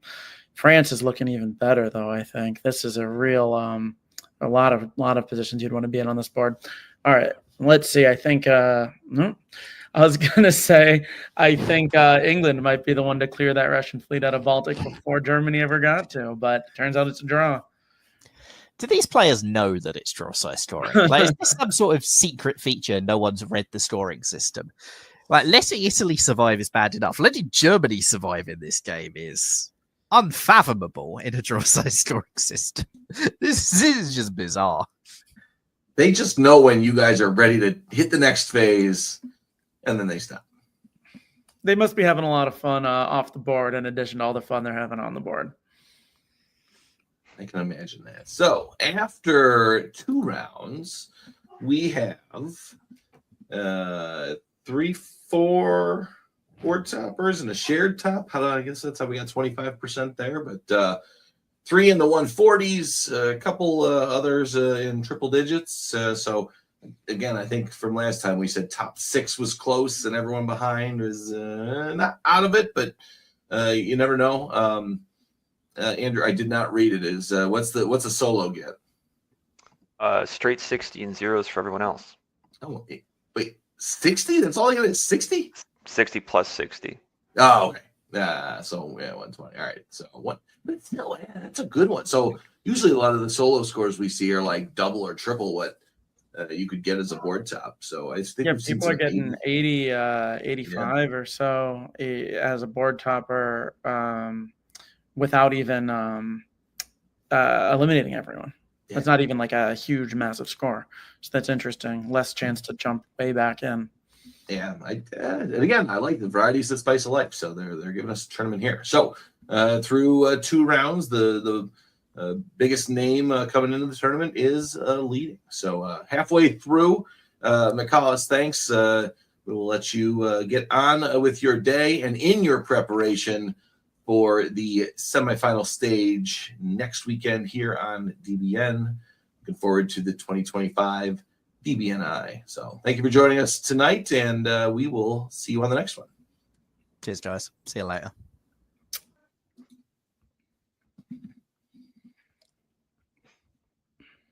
All right, we are on to round 3, board 1. I see GB, so I'm guessing the gunboat was not the final round. I thought I had heard the gunboat was the final round, but apparently they've got it in round 3. So it'll provide some excitement here. We have George Mork in Austria. We've got Gunther in England. We've got, I'm sorry, I'm minimizing some other windows here. We've got Matt Smith in France, Phil Johns in Germany, Theo Cox-Dachshund in Italy, Bradley Grace, current number 1 seed in Russia, and Conrad Winning in Turkey. To the map. All right, we're on here, and we're going to reveal and go. Ben, you got us here in 1901.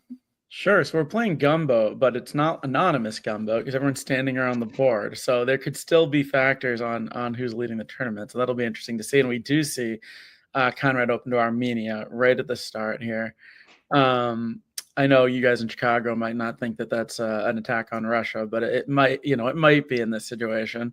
A bounce in Trieste, while Italy tries to be pretty aggressive, and Paris makes it to Burgundy. Marseille to Gascony gives a lot of flexibility, but England's coming after him into the channel. So we'll see how it shakes out. No one's talking about anything. Yeah, Andrew, as a notable gunboat participant on the Nexus Press Leagues, is Armenia an attack, or is that just standard in the gunboat language? I think people can try to play Turkey pretty aggressive because they can get sick of getting stuck into AI. And I'm a big advocate for actually Smyrna signaling Trieste to Serbia, which doesn't make a bunch of sense except in these situations where Italy starts opening into Trieste pretty frequently, and that's a great way to get out of the sort of malaise that can happen. I see Armenia as just another version of that. It's just got to try something else. And he's the board leader of the tournament. So, I think this is a pretty easy sell. Perfect. All right, Ben, no follow one. Follow one. No one gets Belgium because everyone goes for it. That's fun. You don't see that too often in press. And Russia makes some progress towards Austria, whereas Austria was trying to work with Russia, it sounds like. And Italy's picking up 1, whereas Germany's picking up 2. I remember, and Andrew, you have to, again, gunboat wise, Andrew Goff, notable Australian multi-time world champion around Sweden. Rarely would you ever bounce Russia in Sweden. But in gunboat, you don't have that diplomatic advantage, right? If you negotiate who gets it or not. Here, it's just straight on brute force. Percentage-wise of a bounce is higher in gunboat, I assume? I definitely think so. Yeah, or at least historically. There's been much debate about this over the history of the Nexus Gunboat League, about if it's good, if it's bad, the statistics around that. So I wouldn't call it a solved issue, but certainly with England in the channel, I'm not surprised. No. Right, and we do see the builds. We got 2 armies from Germany, not typical from your regular play, but again, different style, different game, and fleet anchor. France only got the 1 build too, so Germany must be trying to show that they want to be friendly with England, I assume. Hey, Andrew, you got to jump in on this stuff more because you play gunboat all the time. I don't play it that much. What's 2 armies mean? Andrew, in 1902, how did the armies work out? Yeah, I guess I almost wanted to give a primer, which is to say that I don't know anything, because I think there's you see this in sports, you can see this actually in esports as well. There's often localized metagames, and I was actually way more curious to see what these folks think is normal for a gumbo game, and then plan out from there.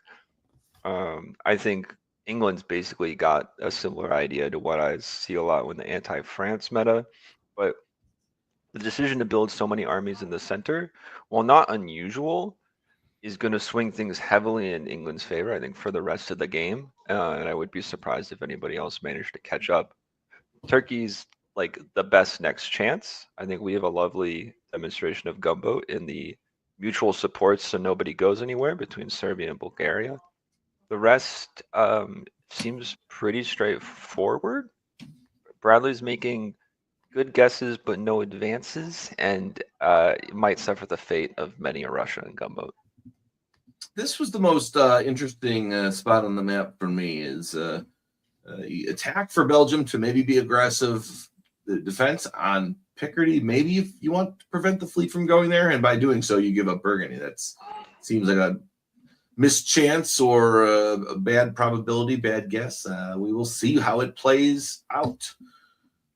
Yeah, I actually think what's really interesting there is the move to Baltic. I think that's a very face-to-face move. I think a decent number of Russias in Gumbo are sort of willing to park in St. Petersburg and let fights happen. Often you'll still get EG'd in EG meta, as is or was typical in the Gumbo League. But you can sort of delay, put something in Moscow, and maybe like figure out something in the south to replace it by that time. Having the gumption to just go and punish the person that bounced you, I don't know, maybe us gumboaters could learn something or two. And you enjoyed the two supports here, and now we've got three of them. Everyone wants someone else there. Yeah. Italy with an interesting convoy to Albania, and the army coming back to Venice, and Germany not rewarded for all those army builds because England building two or picking up two in Scandinavia and getting fleet and an army. Fleet Brest makes sense with the fleet in the Channel. All the action happening in the West. Ben, tell us what's going to happen here, Spring 03. Yeah, well, Germany starts to move away from Russia, but Russia follows on them. Burgundy supporting Paris to Gascony. I guess that's intentional, but it's not really. It's a good unwanted support, but it's not really going to get Germany much. I guess there's a question of Belgium here, but everything is moving so uncertainly. In the east, Albania is popped, and Aegean goes into Ionian. This is actually a really good turn for Austria. They're getting on the same page with Turkey, and it seems like we have our first really functioning alliance here in the AT. Right to the fall. Keep going. Yeah, another unwanted support, putting Tunis into Tyrrhenian, and have to think we're going to get some more fleets from Turkey here to continue prosecuting this attack against Italy. Meanwhile, England's committed against Germany, and Germany's also losing Kiel, so this is going to be a short game for Phil, who was doing well in this tournament up until now. And as you said, Andrew, England is looking like they're in pretty good position here as well. Yeah, I think that also Russia's doing a great job of what I see a lot of have to happen to Russian Gumbo, where you pick a direction, you're like, I'm heading there. If you can kill me, you can kill me, but this is the only way I'm going to get any centers out of this. Which is continue to grow this time. Most of the adjustments in the east, an army in Paris, not too much for growth, but I guess it does lock up the center pretty quickly for Matt. But the Ben, like you said, two fleets for Turkey. We'll see where that is. If they're working with Austria, their expansion is through the Med. Yeah. Andrew, take us there. That convoy from Yorkshire feels a little risky to me. In Gumbo, you can't have the assurances that you can in regular press, and there's just simply nothing in this position preventing France from stabbing. And, poorly for sure, but I would not have gotten rid of that so quickly. The defense in the north is pretty standard. I really like what Bradley's doing here because specifically building in Warsaw signals that Sev not going to be threatened. St. Petersburg not going to be threatened. But since Kiel and Berlin, you have to assume are lost this year, nothing you can do will really save them. This is the right move, is to get three armies in a rough position to sort of just block anything that gets too close and figure it out from there. The AT continued cooperation is also really impressive. I just want to shout them out for that. I think Austria will get stabbed for it in about 2 years. So I will maybe, and we don't know this to be true, but if there is allowable communication in the winter of each year, maybe that does let France and England, I'm not going to stab, or, maybe you can't make. So back in the day, they used to call it gray press, where you could write messages out to the world, out to the game, that no one would know who sent it or who it was to. You could fake the press. Maybe it's similar to that, where you could just state casually as France Matt, I like my position here and I'm heading south, so we will do that. Secondly, and there was one moment earlier as I was watching, we don't know if all the orders were entered in or entered in correctly.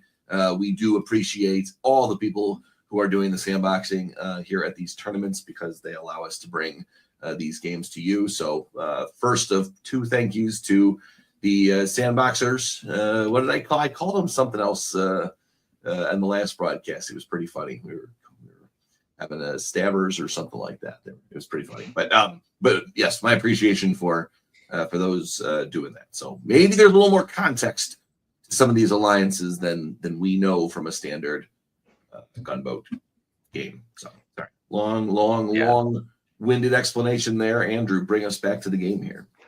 No worries at all. Thank you for the reminder. Yeah, that's that one note where it's kind of unclear what and how much gunboat there even is. And as Ben said, you know who everybody owns, which is another huge factor in far as picking the person that you want to die. I'm pretty impressed by the IT. It's nothing too surprising. I like the signal for the convoy. I'm going to assume that Constantinople actually ends up in Apulia, because why wouldn't it? This is like pretty solid, efficient EF. Not much to say. What is Constantinople signaling? Moved to Bohemia from Vienna, looks like. Vienna to Bohemia. Yeah. Which is good gunboat play, to be clear. This is how you should signal the turn before you want someone to do something. And Khan was doing nothing else that turn, so it worked out. This time the adjustments mostly in the West. England building again, another fleet and army coming down. Germany down to 1. McCallus will be happy about the draw size play in a gunboat game. Fleet Marseille and Finland comes off the board. So we're getting to the halfway point here. Ben, tell us about 1905. You know what had just occurred to me is we don't even know. I mean, it's possible that the game could be anonymous, right? You could all know who's on the board, but not who's playing which country, right? I don't know anything about whether that's happening, but you could actually sit around a table and play a game anonymously. If you play it on a tablet, or a device, rather than handing in order, like if you hand or it in even order, if you're handing them in, you just put them in the. I guess. Right. Yeah, I guess the thing you'd all have to have the same pad that would look the same. Yeah. And the handwriting, you'd actually need someone neutral to read the orders for it to be that way. Anyway, sorry, I'm just thinking about all this. I like it. Someone else is reading. You just. Yeah. So, like you said, Andrew, Khan tries to go to Apulia, but Ionian gets dislodged. So tough choice there. Yeah, Vienna does go as communicated, with support even. The EF is pushing forward, and it's going to just keep moving forward in the north here, I think. And then we'll see if France is friendly to Italy here, or if they're going to make an attack right away. And in the fall, is that they're not going to make an. Oh, what did you say, Kevin? I was going to say, is Serbia to Greece is the first part of a stab?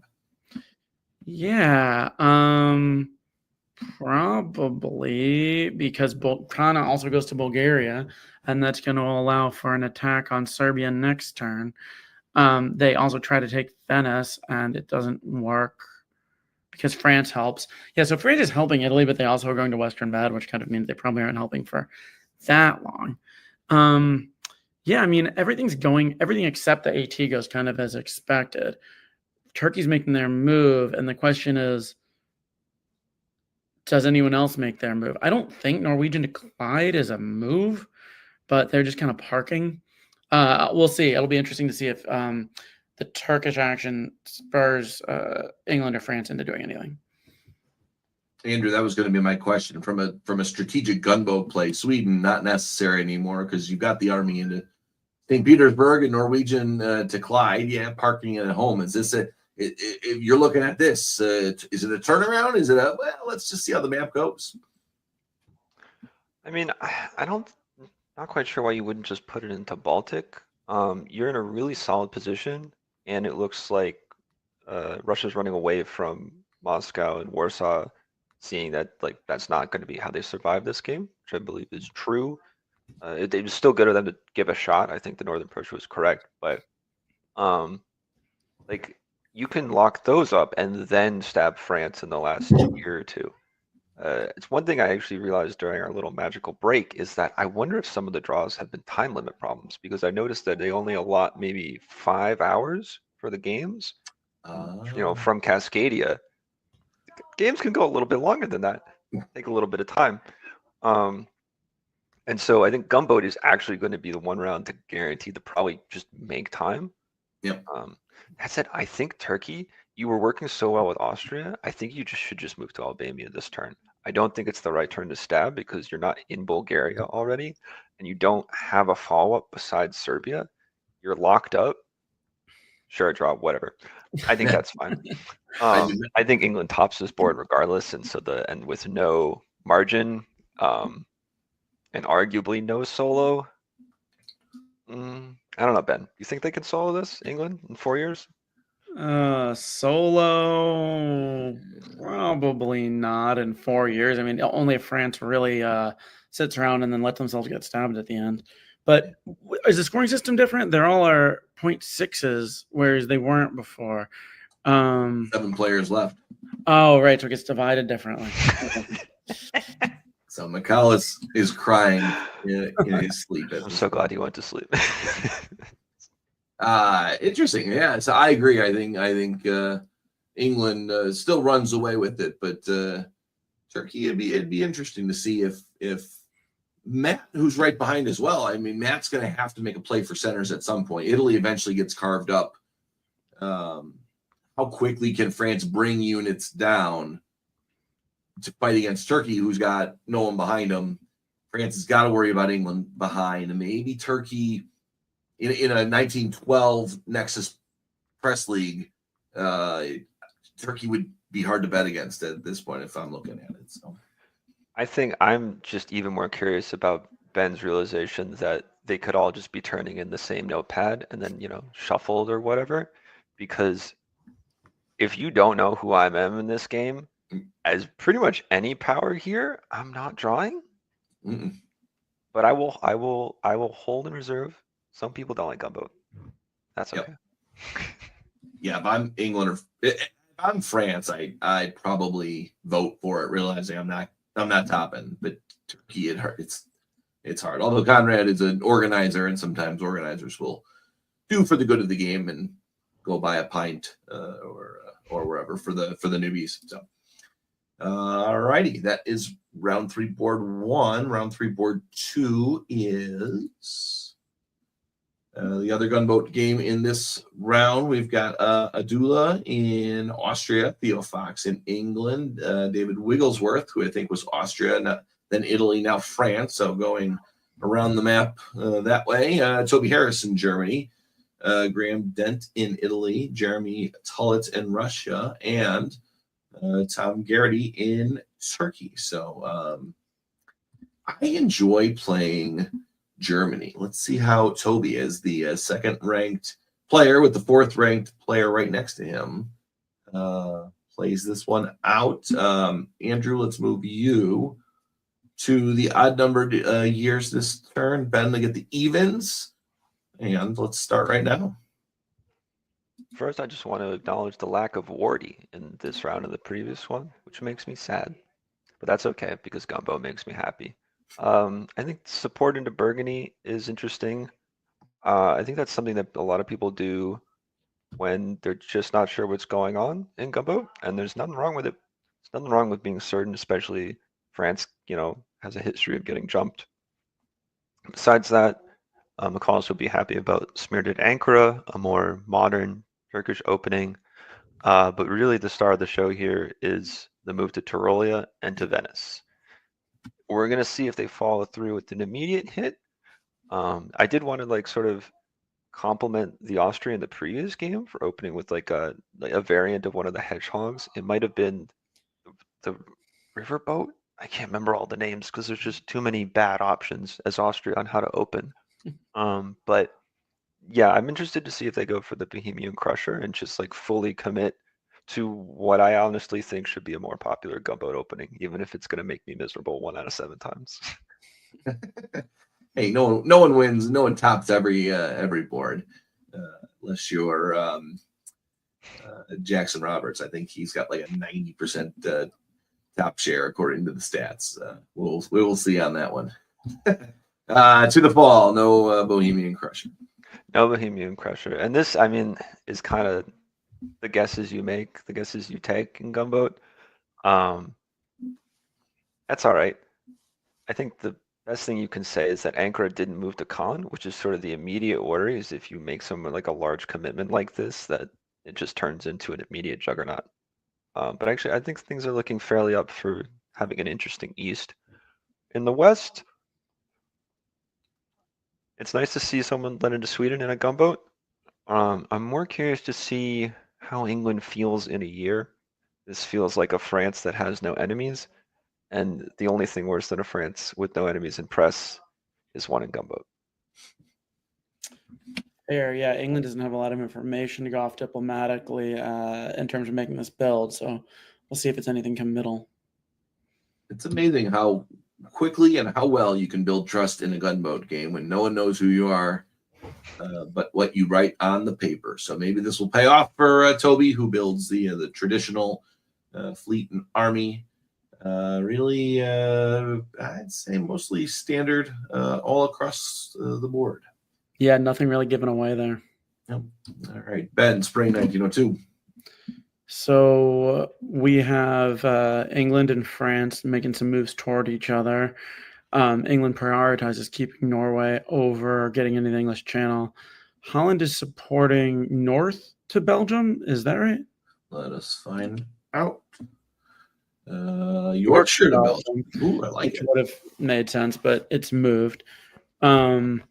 So I guess So Germany's actually made it into. No, it hasn't made it into Burgundy, Nope. and it's made it into. Yeah, there's going to be some choices in the north here, but Turkey's having also a mixed bag because they're getting forward into Greece, but they have Armenia coming behind them, and now Italy's gone to Tyrolia, but it's foregone the move to. They've gone from Tyrolia to Bohemia, but they've foregone the move to Tyrolia and rather gone straight into Trieste. Austria is going to have to choose who to fight now because they have problems in all directions. Oh, and Italy's committing west and north. Kind of interesting. I was just going to say, I love Graham here. We got Tyrrhenian, Western Med, Bohemia, and Trieste. This is the way to make gunboat fun. Yeah, they'll have to figure out whether to be concerned about Turkey here or not. Well, let's see if there's any reason to be concerned about Turkey. No, and I think that's the right choice. It makes there's reasons to be an Aegean other than going to Ionian here. Interesting that Bohemia tried to go to Silesia when. Wait, what? Did I miss something the last time? I thought Venice got into Trieste. Yes. Why? It must have been a bounce from Vienna. It's possible that Albania bounced it and maybe the same. Yeah, and they just didn't. Yeah, that's fair. That would make sense. So Turkey is going to get a build, but they're somewhat stalled by getting attacked. England chooses to get into English Channel and it moves Wales back to London in hopes of being able to take that German, award of Belgium. Germany is picking up Sweden, and England is losing Norway. So it's we're getting some pressure on France, but things are looking pretty good for Germany. I think they really don't have any pressure, and they may have an opportunity to work forward with England, and they also have France offering them Belgium. Yeah, interesting set of orders for the Italian. Going to Silesia rather than trying for Vienna, but maybe you think it's covered. So, yeah. Winter 1902, we'll believe the map is correct here. If Italy wasn't worried about Turkey before, there's a decent chance they should be now. Yeah. Although fleet in Armenia Yeah, Building it's towards really the- tricky. But if yeah, I keep forgetting they can't talk to each other. If Turkey was trying to defend, I think an army would have made more sense. I'm not sure how they get rid of that now. So I don't know what we'll do with this. So if they are submitting their pads of paper on nondescript writing, and you write little notes in there saying, "Hey, France, I'm going to do this next time," as France is reading the orders. Don't read this page out loud, please. We will see. We will see what Yeah. they're doing. That's the most creative Right. cheating I've ever So- heard of. Yeah. I'm not good at the game, but I could figure out ways to have fun with it. So, It's and just no, they've just outlawed all the ways that you're good at the game. That's the difference. Yeah, what a mess. I would have not put down that fleet. I agree with Ben. I would have put down that army. More so because you don't want Italy coming back towards you as Turkey. In a game where people can't coordinate your demise, generally you've got actually quite a lot of upside by the time you get to 5 centers. I think it's particularly hard to put a 5 center Turkey back in the box unless Italy has been eating Austria the whole time. And you just simply don't want the attention. You don't want the attention. The only thing that people see in Gunboat is numbers and that Russia is big. And everything else evolves from there. Mhm. I'm also was sad to see England lose Norway because going down to 3 centers is a real way to screw up any chance to do anything as England. Finally getting into Belgium is cool, I guess. But does it really advance anything? Not really. Covering Picardy is odd. If you think it's the convoy, I would just kind of let them do that and lose Burgundy in the fall. I'm having a lot of I think a lot of my gunboat theory comes from the you don't want to look weak, or at least you don't want to look the weakest. And a lot of these moves are about trying to guess what might happen and beat that in ways that leave you way more vulnerable and looking like, ooh, maybe there's a chance here. Like the Norwegian move. If anything, it's solid stuff from Germany as the person on this board that has created a plan that does not involve relying on anybody else, and they are executing it, and it will go well. Yeah, they're going east, but they're still supporting England and Belgium. You have to think that that means they're not actually going to help England to take France down. They just want England to have that one more build so that they stay viable longer to keep France from taking their stuff, or maybe even Russia from taking their stuff. Well, a big Russia with Munich to Silesia, Kiel to Livonia. Probably not going to have big Russia this game unless Norway, or Norwegian, I was going to say, slips back in, but does not.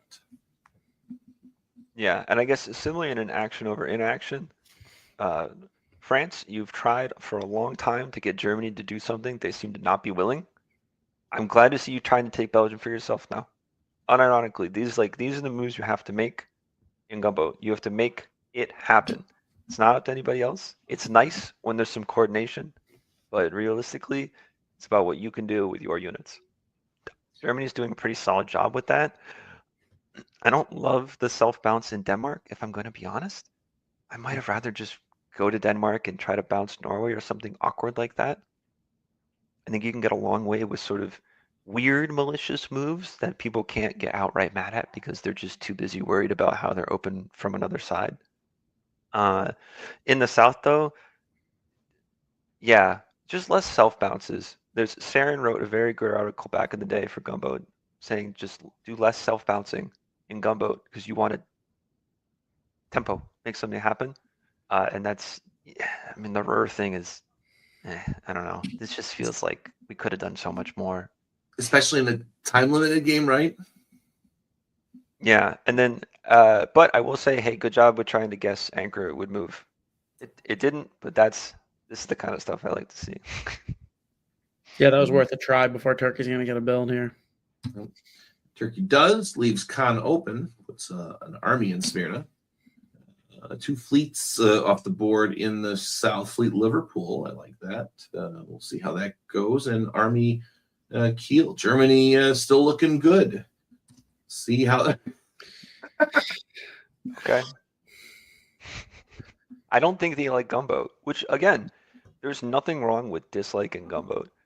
It takes all of the things that make diplomacy attractive and, similar to Kevin, eliminates them from the rule book and says you can't do that. So it's certainly not for everybody. I also think that this board is not a particularly fun one to advance on. Nobody is like vulnerable in an obvious way. Like the move on Russia was correct, but I think by not like sliding fleets to Ska, Germany doesn't have much of an edge. It's going to be an unpleasant grind of France because of the way that the units have ended up here and losing Norway, right? Because that just screwed up everything. So of all the gunboat games to quit, I think this is a reasonable one. Yeah, and I think Turkey took a little bit out of the game when they built that fleet and made Italy come back, because that slowed down the attack on France, which maybe Turkey wanted, but it also made Turkey focus on defense a little bit more than on being able to push forward. So that gets us through the first 3 rounds. We've got a fairly sizable lead. We've seen a 10-point differential between usually the top 2 spots on each of the boards. So a exactly 30-point differential means maybe a board top, and a 4th place would be what Gunther would need. Bradley significantly behind. Would need a big result in round 4. David, Phil, the fight for the top 7 will be interesting. Maybe the fight for 7 through 3, and I don't know. Let's see what 1 and 2 can do. We've got round 4. 4 rounds in this tournament. Was it a Friday night, Saturday, Sunday, or was it? Yep. Okay. So also that round 3 was the end of the day on Saturday. If they were going to all go out and get a drink together, maybe that's what was happening. Right? Yeah. So here we got round 4, board 1. We've got 1, 3, and 4. And then on round 4, board 2, 2, 5, 6, 7, and 8.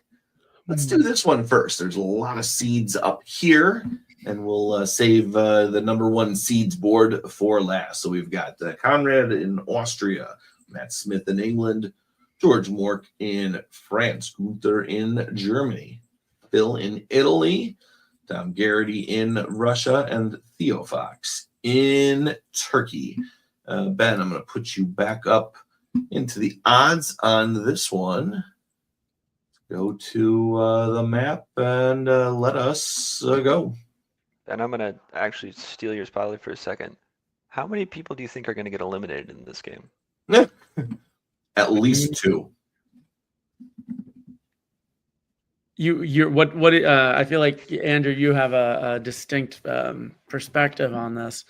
What were the standings again? So I think the reason I bring it up, because what I found interesting in the standings is that people who had been eliminated made up 7th, 9th, and 10th. So like the sheer lack of people getting axed has made it so that getting axed wasn't that bad. Yeah. It's a very odd thing. But Yeah, I'm wondering if that's a good people point. clue into the scoring system. I'm like, Yeah, well, you would think that they would be playing more to win at the end, but only if they're actually in contention, right? If they're not in contention, which a majority of the people aren't at this point, they might not actually play any differently. Yeah, blood on the final day. Yeah, so we have a DMZ in Galicia and a DMZ in Black Sea, as we see a Armenian fist bump. Conrad is making friends with everyone here, and a more standard Italian opening than we've seen in a while. We have an odd choice by Russia to go to Sevastopol, even though they must have expected to bounce. So maybe they were just trying to make friends with Austria here, and pretty friendly opening from England, going Liverpool to Edinburgh, showing a lot of trust in France. Yeah. Didn't want to open north, didn't have anything else to do, didn't want to. So rather than hold, I've seen a few people hold in Moscow, but maybe you sneak in. Maybe it wasn't an Armenian fist bump. Who knows? So now Sevastopol goes to Romania, which could indicate negative intentions towards Turkey, but we will see going forward. England gets Belgium, but with the fleet. So they'll be building two, but they're not in North Sea. Whereas Germany supports themselves to Holland, which makes me wonder if they were concerned about getting bounced out. But they do bounce Denmark out. They do bounce Russia out of Sweden, which makes me think they have some sort of alliance structure in mind already. They're not just antagonizing people for no reason. France just takes Iberia, and Ionian goes to Tunis. So showing some goodwill towards Turkey, even though Turkey's moving towards them with the fleet. Spain South Coast is fun too. Mm-hmm. Fleet Marseille is really fun. These are very EF builds. So that looks like that's how it's starting out in the West. And everything else is relatively standard except for Fleet South Coast from Russia. So we might have a big gang up on Germany in this case, where we had a gang up on England in some of the earlier games. Jamal might be happy. Andrew, let's see if we get the Western triple on this one. I guess it's not the triple that I was expecting in the West. It sort of feels like somebody told Russia that was a good idea when it certainly wasn't. I almost wondered if they were going to convoy to Finland and then move the fleet down to Livonia and like have a fight about Baltic and ally with like an England, France, Russia top of the world thing. Right. Yeah, that's what I was thinking from the build. Oh, that's what you. Okay, that makes a lot of sense. Sorry, I was saying, yeah, different. Did I say different? Whatever. Yeah. I don't know. And I also don't know if I'm using the right thing with the top of the world because I know that I got just absolutely murdered by an EGR, and that was described to me as the top of the world. It seems like there's a lot of things that can come down and just roll through. It certainly looks like this is going to be one of them. Warsaw is lost. There's a move towards the stalemate line, so like the Trieste bounce might be trust, it might not, but then Ionian is contested, so it's like a rat out of defense and then a Western because you were threatened as the Germany here.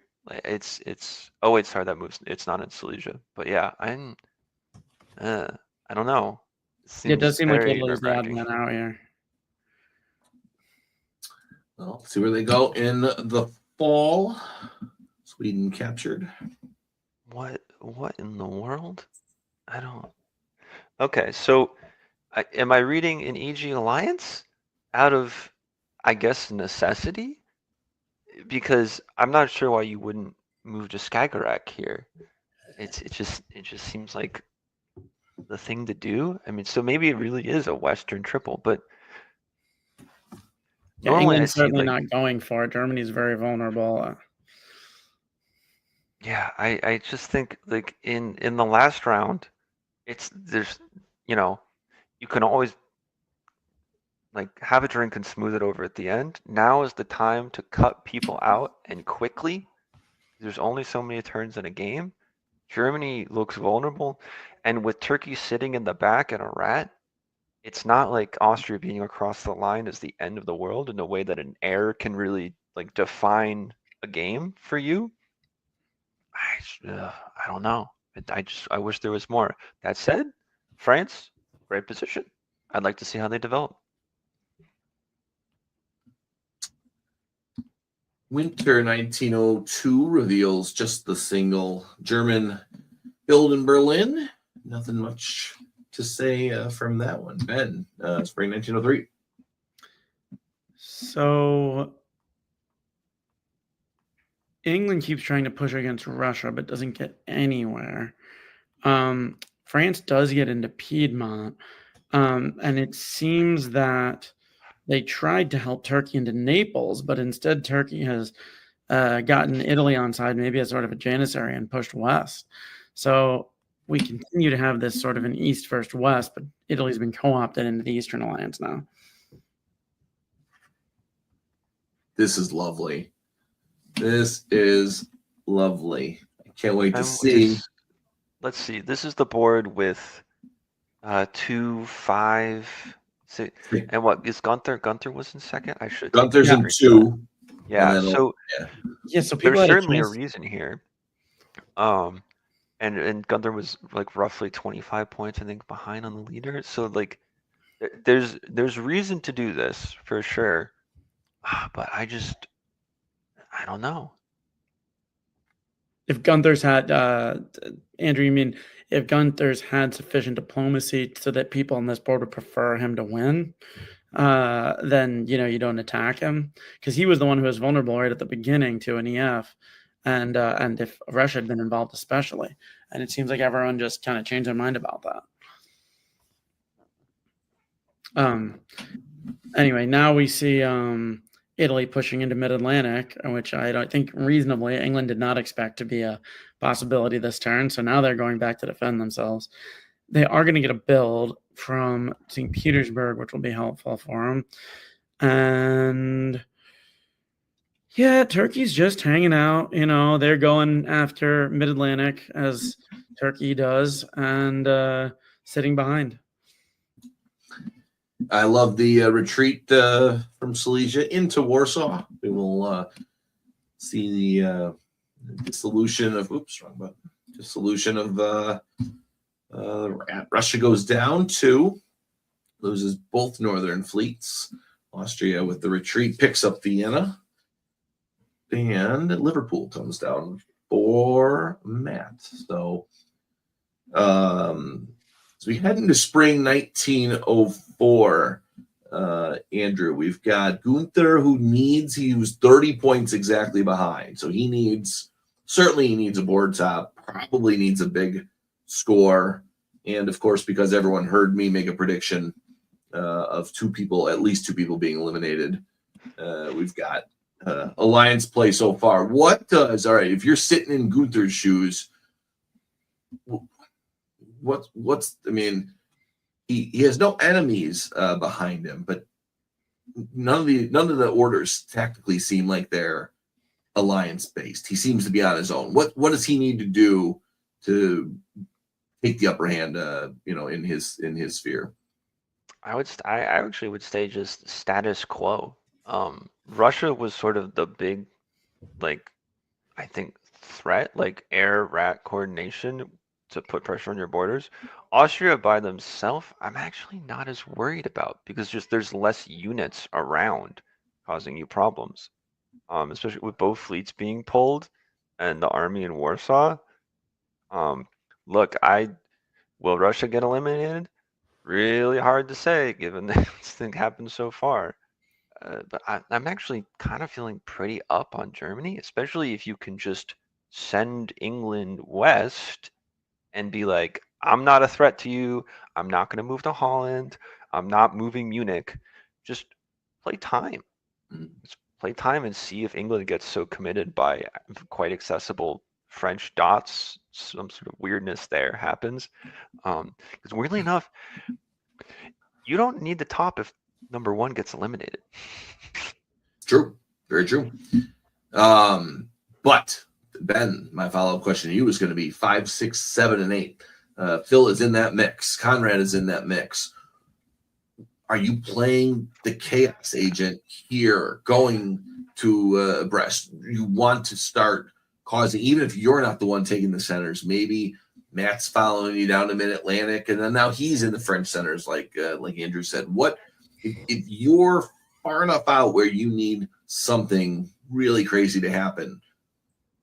You can't just play status quo. Where's to create some alliance structure where the board's going to move in a way that's going to help you. If you're Italy here, then that involves France, France or Austria really going down so that you can take some of their stuff. I think in this case, pushing Turkey further west is advantageous because it disrupts France and potentially gets Austria and Germany into a fight. But you're a long shot in this position here if you're Italy. If you're someone else on this board, I mean, I don't know, Conrad, I don't know if he was playing to win, but if you can create a good enough, I was just thinking about this. Italy and Turkey are working together, but is Austria in on that in a way that Austria can trust Italy well enough to move all the armies away? That diplomacy is going to be really important because Austria has some flexibility if that's the case. All right. Well, let's see it in the spring of 1904. Andrew. This looks like the trust that Ben was asking for. This is like solid EG, make some progress, do something about it, get Russia moving away from you, right? And now Austria is sort of having to make a play, which it's partially their fault, but partially the nature of the position. I think this is just looking very good for Germany. I think at some point England's going to remember that they are topping the board, but right now diplomacy is working. Besides that, it's a good move to bounce Spain, so you guarantee Portugal. I think taking Tunis is correct. Getting kicked out of Ionian makes me think that maybe the joyride is over as far as AT collaboration, which is a shame as Austria, because I think you need friends and not centers right now. But we'll see. If Austria and Russia are on the same page, I'd say Austria has a good chance to make some real progress against Turkey. But I'm not sure they are because Russia's taking Warsaw back with German help. It might have actually have been a good idea for Austria to just offer the center back to Russia if it would help them get Bulgaria. Yeah. The other thing we haven't mentioned yet, of course, we've talked about that other board, but that other board is this was a central clock, and I love the central clock because you are at the same pace. There is no timeouts. You are running alongside with them. So that other board is also in spring 1904 right now. You may see number one being eliminated, as you mentioned. You may see number one soaring to another board top. So desperation may be creeping in here too. Oh my God. Not even letting it adjudicate as is? You're not just going to put in no orders? Wow. So, I mean, this almost... So assuredly someone did something absurd on the other board, right? I did not know that was going to happen. So Sorry to everybody in this game to already be over you, but I'm Yeah, afraid you ended before you even began. Something crazy must have happened one way or the other. Either who was in first place? Toby Toby that got eliminated, and then everyone here decided Gunther should win, and they just did it as quickly as they can. Or Toby soloed right away, and then there was no point in playing anymore. But it actually looked a little bit like everyone aligned to attack Gunther right at the beginning, and then he talked them all out of it. And they all and that's just great diplomacy if that's what happened. So Toby needs 48.5. 5 centers with nobody eliminated gets 48.6. So there's the vote. Although that's a 1, 2, who knows how many shared. Actually, that's a solo fourth if you count the tie for first as a 3. Who knows? 48.6 is the number. So actually, it actually counts backwards. Germany's getting the full top because they were on 6-0 too. Ah, that's right. That's right. So, but second place tied because they've been tied the entire time. Yeah, so it's a full center count at the end of the game. It's a full 70 from it's 3 parts. So Germany gets the 70 from the first part, and then splits the draw size divided by 7. 60 divided by 7. I think I got it wrong by calling solos 120. I think they would end up being 130. 130, yeah. So, and then no one eliminated. No one eliminated. Yeah. What did it say? No one eliminated. So 78 and then the 63, we were saying it's a 10-point differential, but because of the tie, it makes it 15, and then 48 is 15 off from there. So a solo fourth place with 5 centers and everyone on the board gets you 48.6. So what did Toby draw for a country? Toby drew Italy, which that is not a bad country when you need to survive. Yeah, a little bit hard to jump all over right away. He's not the only one on this board. We've got Jeremy Tullett in Austria, David Wigglesworth, who has completed his rotation from Austria all the way down to England for his powers of play in England, is Graham Dent in France. The TD had to step in round 4, so thank you, Chris Wolgar. for both playing and hosting. It's an honorable job, and we thank you for it. Toby Harris in Italy, Abdullah Herod in Russia, and again, the biggest name coming into the tournament, third seed Bradley Grace in Turkey, a country he is very familiar with, for those of us who have watched him a lot on DBN. So. Wonder if he wore his Tour of Britain crown, and that's why people are not always being so happy with him. Ooh. Maybe they're in awe of him. So. Maybe they're in awe. That's true. He's doing pretty well. Yeah. All right, Andrew, you get us in the odd years this year. Let's take this through the eyes of Toby Harris. Obviously, let's go over the whole board, but every analysis should see how he is getting to his end game. Wow, let's put a little respect on Bradley Grace's name. He's only third, and I think maybe 40 to 50 behind. Certainly drawing Italy here is basically the dream come true, because if every game is drawing in 04 or 05, how is anybody going to get you to 3 centers? I'm just not sure.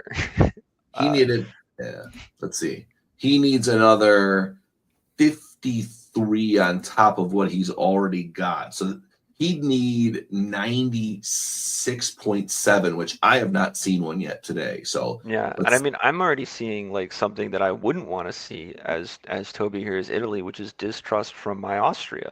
It's truly the theme of this tournament, right, has been Italy and Austria fighting, and Russia and Turkey benefiting.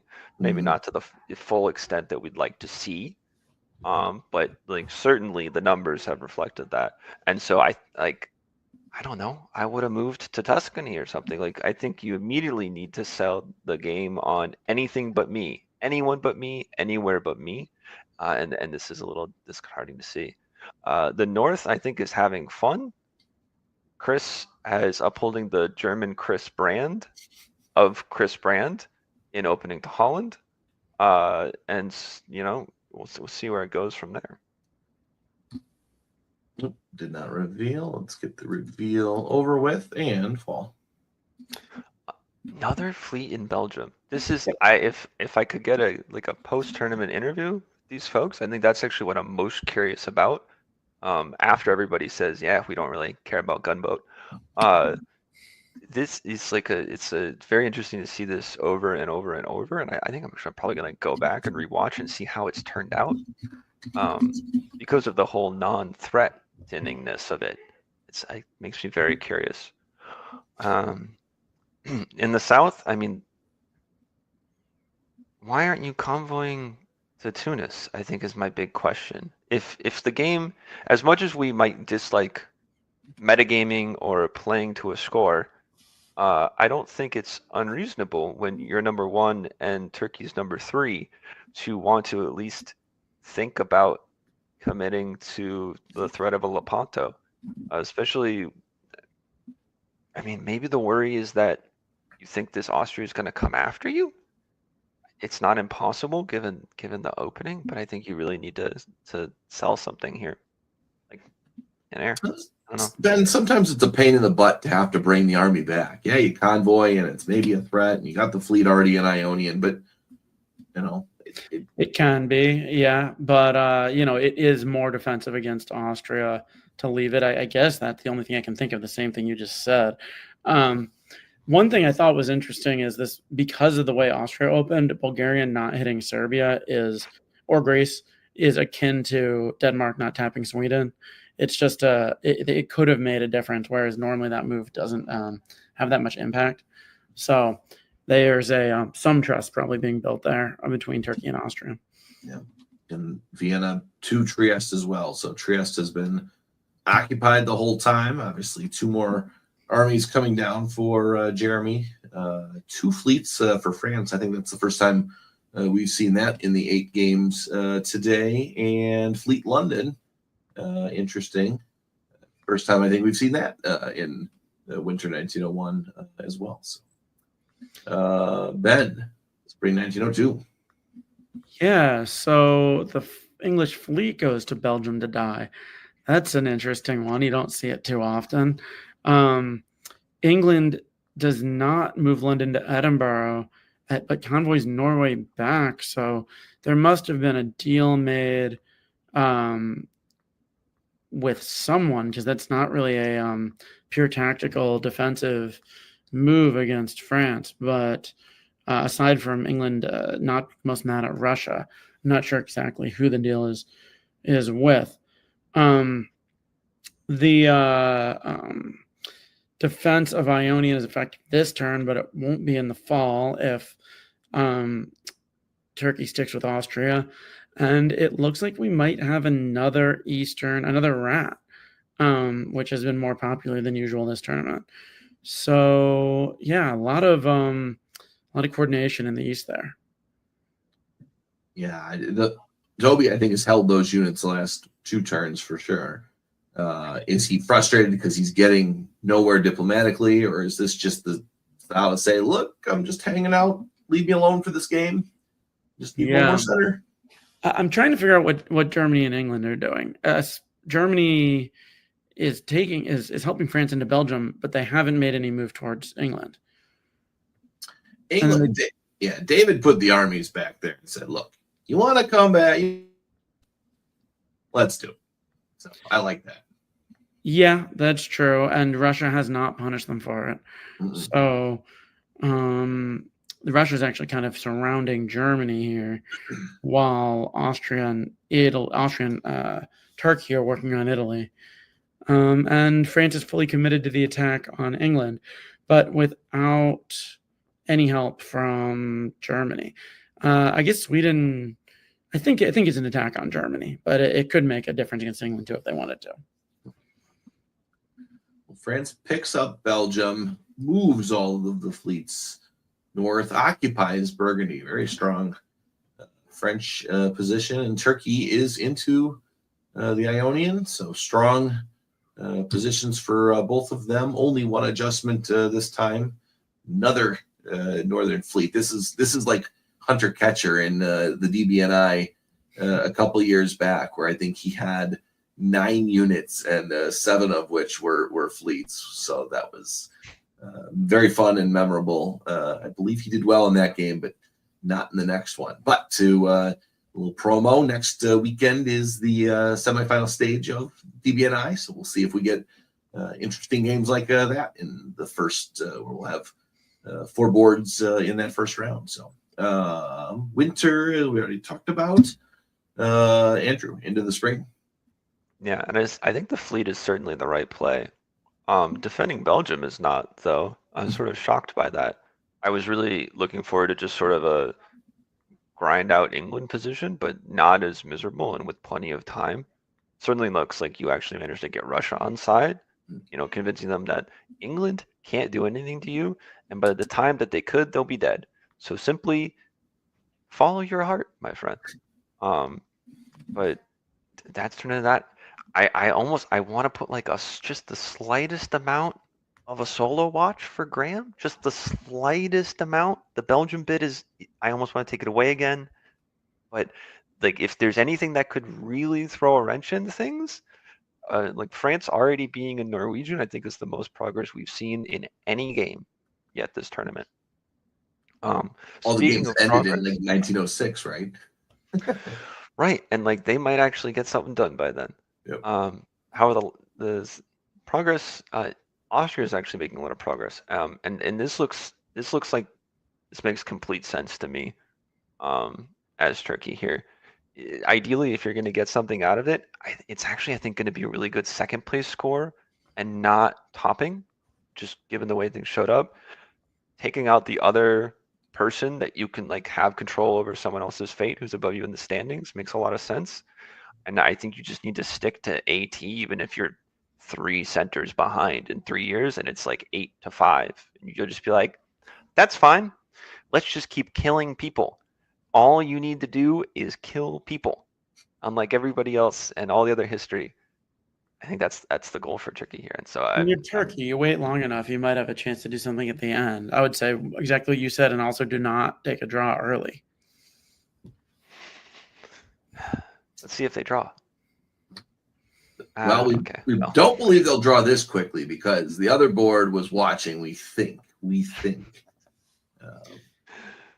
yeah, but I mean, I don't know. Anyway, the moves in the south all make sense to me. Leaving Romania undefended maybe doesn't, at least not in a fall turn. But this It might be might be one of those. arranged. Yeah, sorry. Oh no, good point actually. Well, but losing Warsaw. Oh, losing Warsaw probably wasn't arranged, but popping Romania might have been arranged. I don't, because I think you're still. Well, no, you don't get to rebuild. Or no, you get You Munich. get Norway. Get Munich. You're and plus Norway. 2, -2 with a rebuild. Okay, but Mm. I don't know. This sort of feels like you're just you're giving Turkey license to take Sev when they want, which doesn't make a bunch of sense to me if you're playing in a rat. Granted, never been in a rat, don't plan to, but yeah, I don't know. It's good diplomacy, I guess. The rest being an Adriatic, wonderful. Still is managing to be an Ionian, beautiful. Italy's going down one. France, congratulations on moving to Norwegian. It was a good move and it pays off. It's like all good to see. I think there's a half decent chance they build a 5th fleet in Brest to cover the channel, which would be awesome. And Germany walks back out into Holland, which you didn't even have to force them out, which is kind of crazy. And you're lucky they didn't retreat to Burgundy. Although you might have to cover that. No, you can send Rare there. 5th fleet. I think a 5th fleet could happen. What do you think? It But, is. oh, does happen, but it's in the south. I was. Why? Graham has eyes on victory, as you mentioned. So Yeah, but it's too early. It unstabilizes, it destabilizes. Sorry, like the whole. You can't let AT resolve quickly because then Turkey's just gonna eat quickly enough. Well, I take it all back. The French solo here does rely on a south not forming a line and you picking up Tunis, right? That is generally like I don't think with the number of armies lying around in an AT, I don't think you're ever going to get Warsaw or Moscow. mm-mm. If Bradley needs to stab later in the game to top, that can cause the solos. You know what? I take it all back. Fleet Marseille is genius.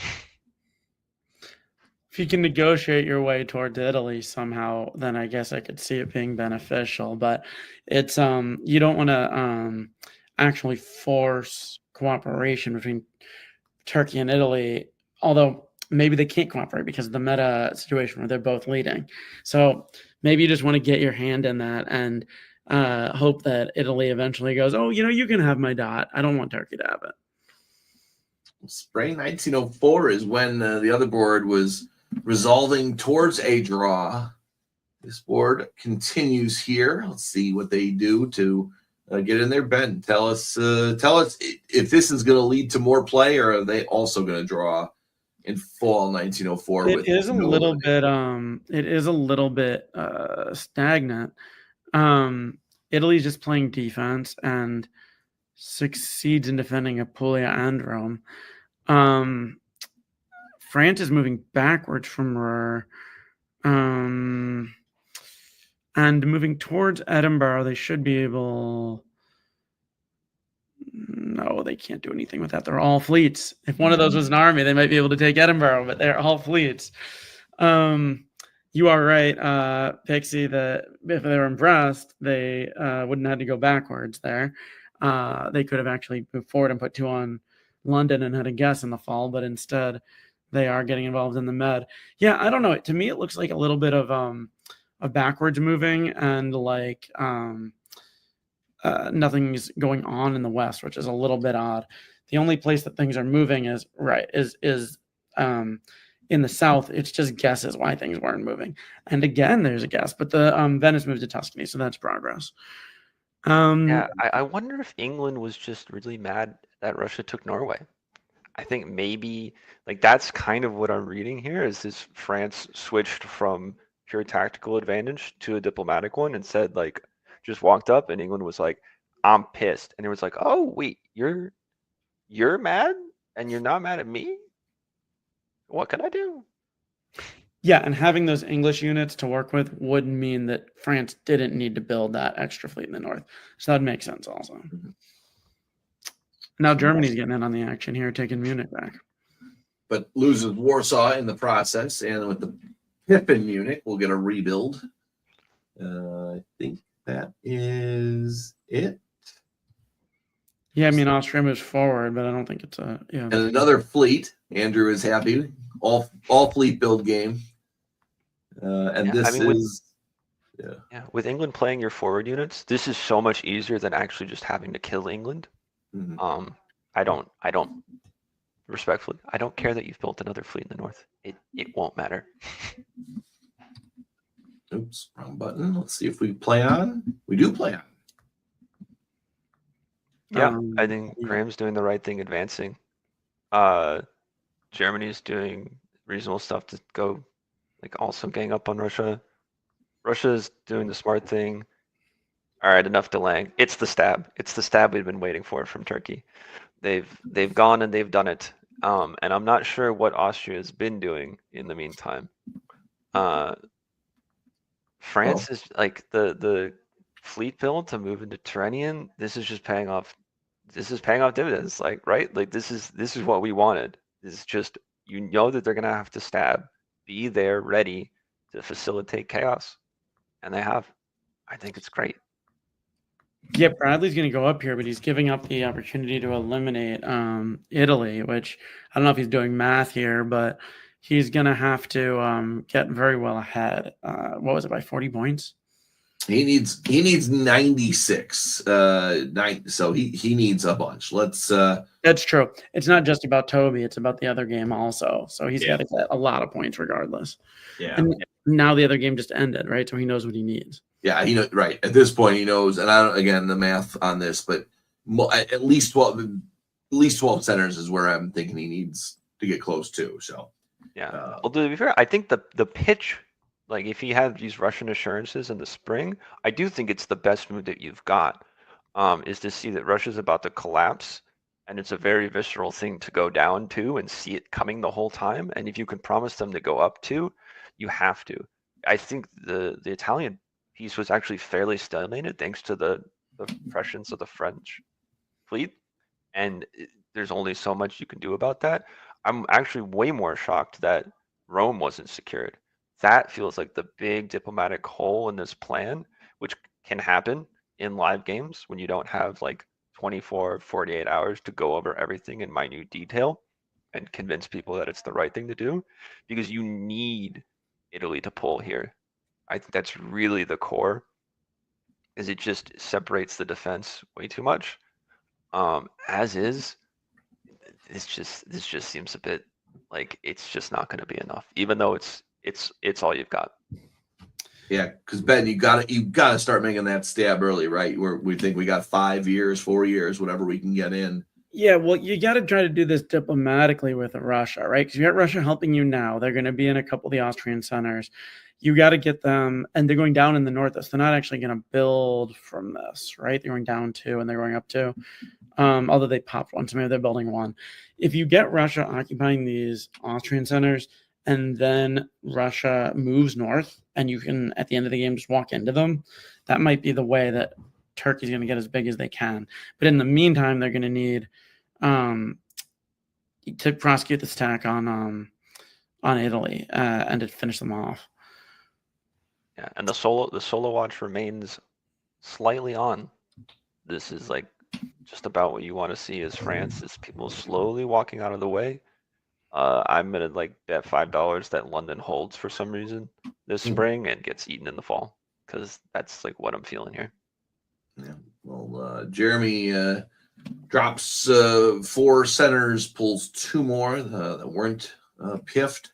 Goes from 6 to 2. Toby overtakes him in the standings for all the attack he's been defending against. And another southern fleet comes down for France, so up to 8, and has 6 fleets trying to do his best hunter catcher here.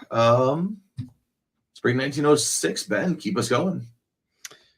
Well, Turkey makes the move on Russia right now rather than waiting until later. So he's just going for it overall. He's got Budapest and he's going to have Sevastopol. He's also into Ionian. So maybe he likes gunboat more than we thought. You know, he decided to forego all alliances and just eat everything he can. Italy also is going to lose Tunis. So it's really a game where and France puts London into Holland.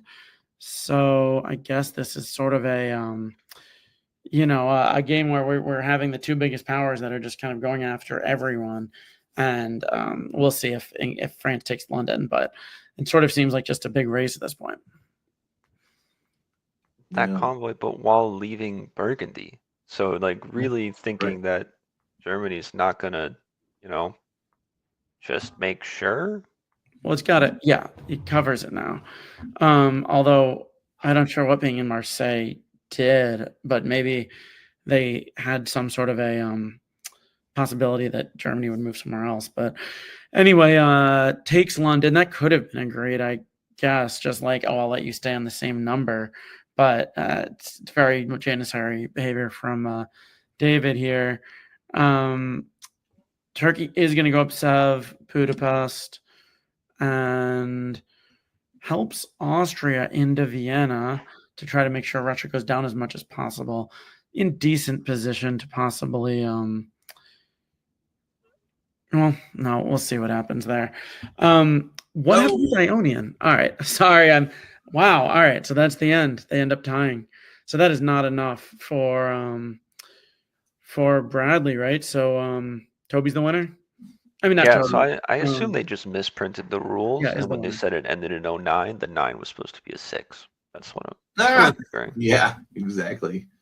So yeah, Andrew, you're looking at this position as Bradley. The French on the other side of the board is not going down at this point. So you're looking to climb 2-3 more.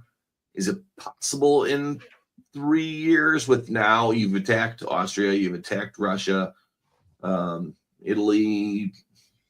I can't imagine Italy's on your side because you'd be overtaking him. It's hard, but I mean, I think you ran into a France that executed really well in this game, and like an efficient diplomatic attack of England, a show of overwhelming force instead of having to prove it, and then managing to adjust the motions in the north, getting Russia to be stabbable, was good by Turkey, but ultimately, I think like you did need them to go down that one. You needed Rome to be held by Austria just to shift things a bit more, maybe. But I mean, like a very solidly well played game that there's more play, but also maybe if you've been playing for an extra hour past the other folks, and for the good of the hobby, it might be one of those. I think Turkey lost the chance to top this board when England became a full janissary to France, when they were still relatively strong. And that's one of those things that in a face-to-face game, it's very difficult to have you might not even think that might happen. You might have in the back of your mind, England and France are fighting. You're making all kinds of negotiations based on that. And then, it flips. Whereas when you're playing an extended deadline, you have a chance to negotiate with everyone and double check that that's going to happen. So it's a reminder to have conversations across the board, because France was totally free to do whatever they want at that point. Started building in the south. Yeah, the most controversial, or the most consequential, maybe order of that was the Russian attack on Norway. If France can plant the seed, knowing that David is a player who will play full on revenge. I won't say I know others like that, but if you're willing to do that and you're willing to sell out, and then you say, hey, look, let's work together to fight them. That's the way to win a game. That's the way to win a tournament. If Graham was fighting for it at this point. So absolutely agree that there's no conversation that shouldn't be had in most cases. So, but that is this game only. Toby hasn't secretly won this tournament, right? Correct. By managing to get back on 4? Oh, right. Oh, what? They tied? Like I did. Sorry to No, I interrupt, thought. but I just realized that if the other board drew thinking that he was on 3 and going to stay that way, which it certainly looked like, we might actually be in a whole hell of a mess, which it does appear we are. So Wow. we have a tie for first place because we do have. So back to that other one on So this is points. just proof that people need to learn how to play gumbo, right? This is just the one takeaway. 48 Well, it's point, also 48.6 was the number we needed to get to, which Right. we said was a fourth place, which is where he had gotten to. And a fourth place result was the supply center. So we thought it had to be 5 centers and not 4. Wow. From official sources on the website, we do know that the winner of the tournament was Gunther. So he is above, I think, based on Brandon software, because I think he ranks them alphabetically. But we do know that Gunther wins. So congratulations to congrats. Gunther. Congratulations. SpireCon. That's excellent early maneuvering, I believe, in the first round, if I'm remembering correctly. I want to say he had a Germany that was big really early impressive. game, right? Yeah. And then also, it's so difficult when you're playing so many rounds with the same people in a small tournament to keep these relationships, especially when you're leading from early, when you have a good game early. So, Yeah, I will say, because the thing that doesn't come to mind when I think of Gunther, people he stabbed, right? There's a couple other here where I'm like, oh, right, those two, I don't know how they're going to work out. As you know, after the dotting in the first round for Belgium, right, and the Russian stab that made things conclusive in the same game. So, and I don't think either of those people are here. So statistically, the pylons were Austria and Turkey here. The average, I mean, remarkably similar. Tops Germany. This might be Germany's best tournament in quite some time. I think Germany did top one of the gunboat boards, so we will give that was Toby's board on there. So one non-diplomatic game that they did win there. But yeah, so there is best country, and let us do. Yeah, I think I'm super interested by how much it almost makes me wonder for draw size scoring incentivizations like this, if the beginning of the tournament sets you on one of 2 paths. Because we saw where it was like 2 a limb, and then 1 a limb, none a limb, none a limb, none a limb, right? And nothing like that. And maybe the lack of getting those early bonuses led people to go, I'm not cutting people. And just because you didn't want someone to end up getting a bunch of extra points that you didn't have access to. You can definitely see that in tournaments where someone solos early, right? Then a lot of people start going for solos more. And this is kind of the opposite, where nobody got the big points, and then nobody wanted anyone else to get them. Yeah. That was good. Good rounds of play. Good way to start off 2025. We're into championship season, as we mentioned. The DBN Invitational starts next weekend. The broadcast time, should know that. Maybe I'll put that up in a banner when we get that going. We'll do some promotions starting next week. We got 4 games: Friday American time, Friday night, Saturday morning, and then 3 last chance games for those final 3 slots on the top board.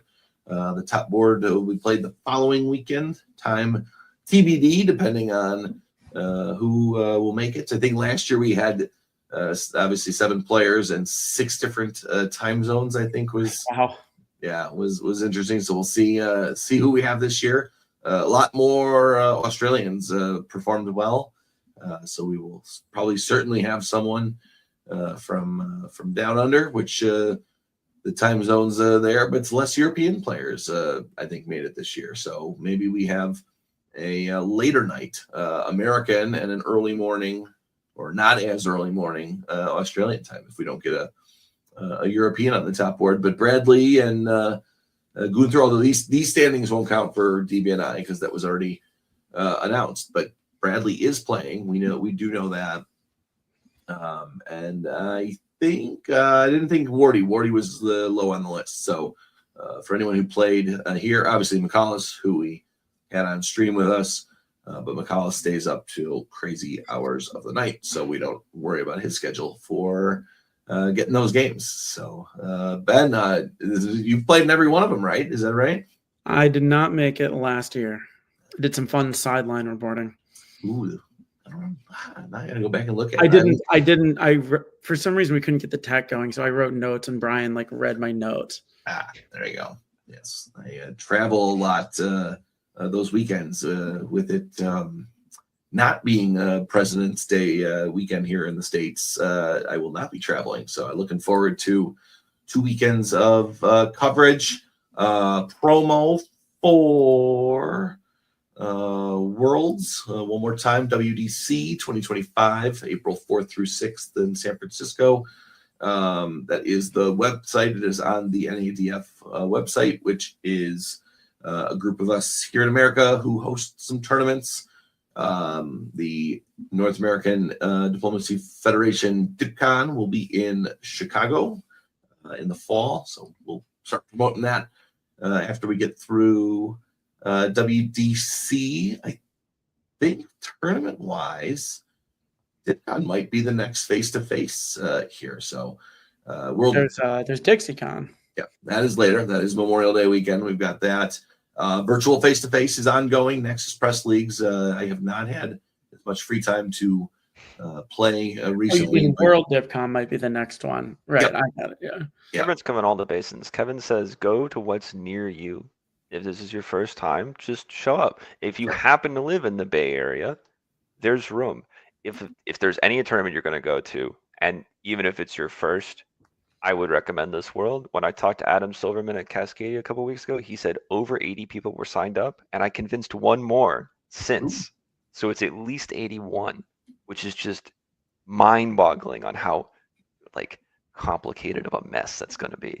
I'm super excited to go. I know he wants to get 70 people playing in a. Well, not 70 people. He's trying to get these good team tournament thing going for one of the rounds. What do you need for that? 49 people?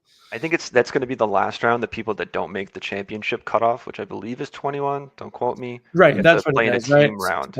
I used to be all good get at a math. country. Yeah. Because there's so many. 7 times 7 is 49, right? And then you have 21 in the final mix for the top. So you need 70 players for that final round to have that all work. And with so many people that if you show up a day earlier in the game, the day on Fridays in my open gaming, I believe, in the hotel, which means that people might break out some large variants if they've printed maps for them. I need to go talk to somebody about that. I don't know how to print things. So, but if there's anything that you've wanted to do and been it's a pain in the butt to get that many people to show up at one time, this is your moment. Yeah, Adam. I'm going. I'm going to be there early, just hanging out. Are you going, Andrew? I'm showing up Thursday night. Yeah, awesome. I got all Friday to do whatever the heck I want. It's gonna be great. I look forward to watching you both there, but we will get there when we get there. Again, next weekend, DBNI, we will get some VDL. We'll be back with some virtual league night. That's what, I don't know if you can see my mouse hovering over, maybe not. Above Ben's head is the Discord server. We play on Discord. Yep, other way. There you go. Yep. On my screen, it's over here.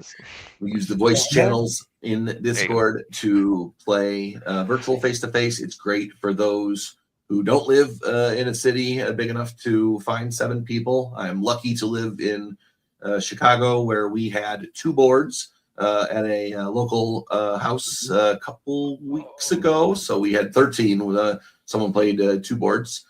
Did better on the second board than on the first one, which was kind of funny. But on that Discord server, there is a face-to-face registry. So you put your information in.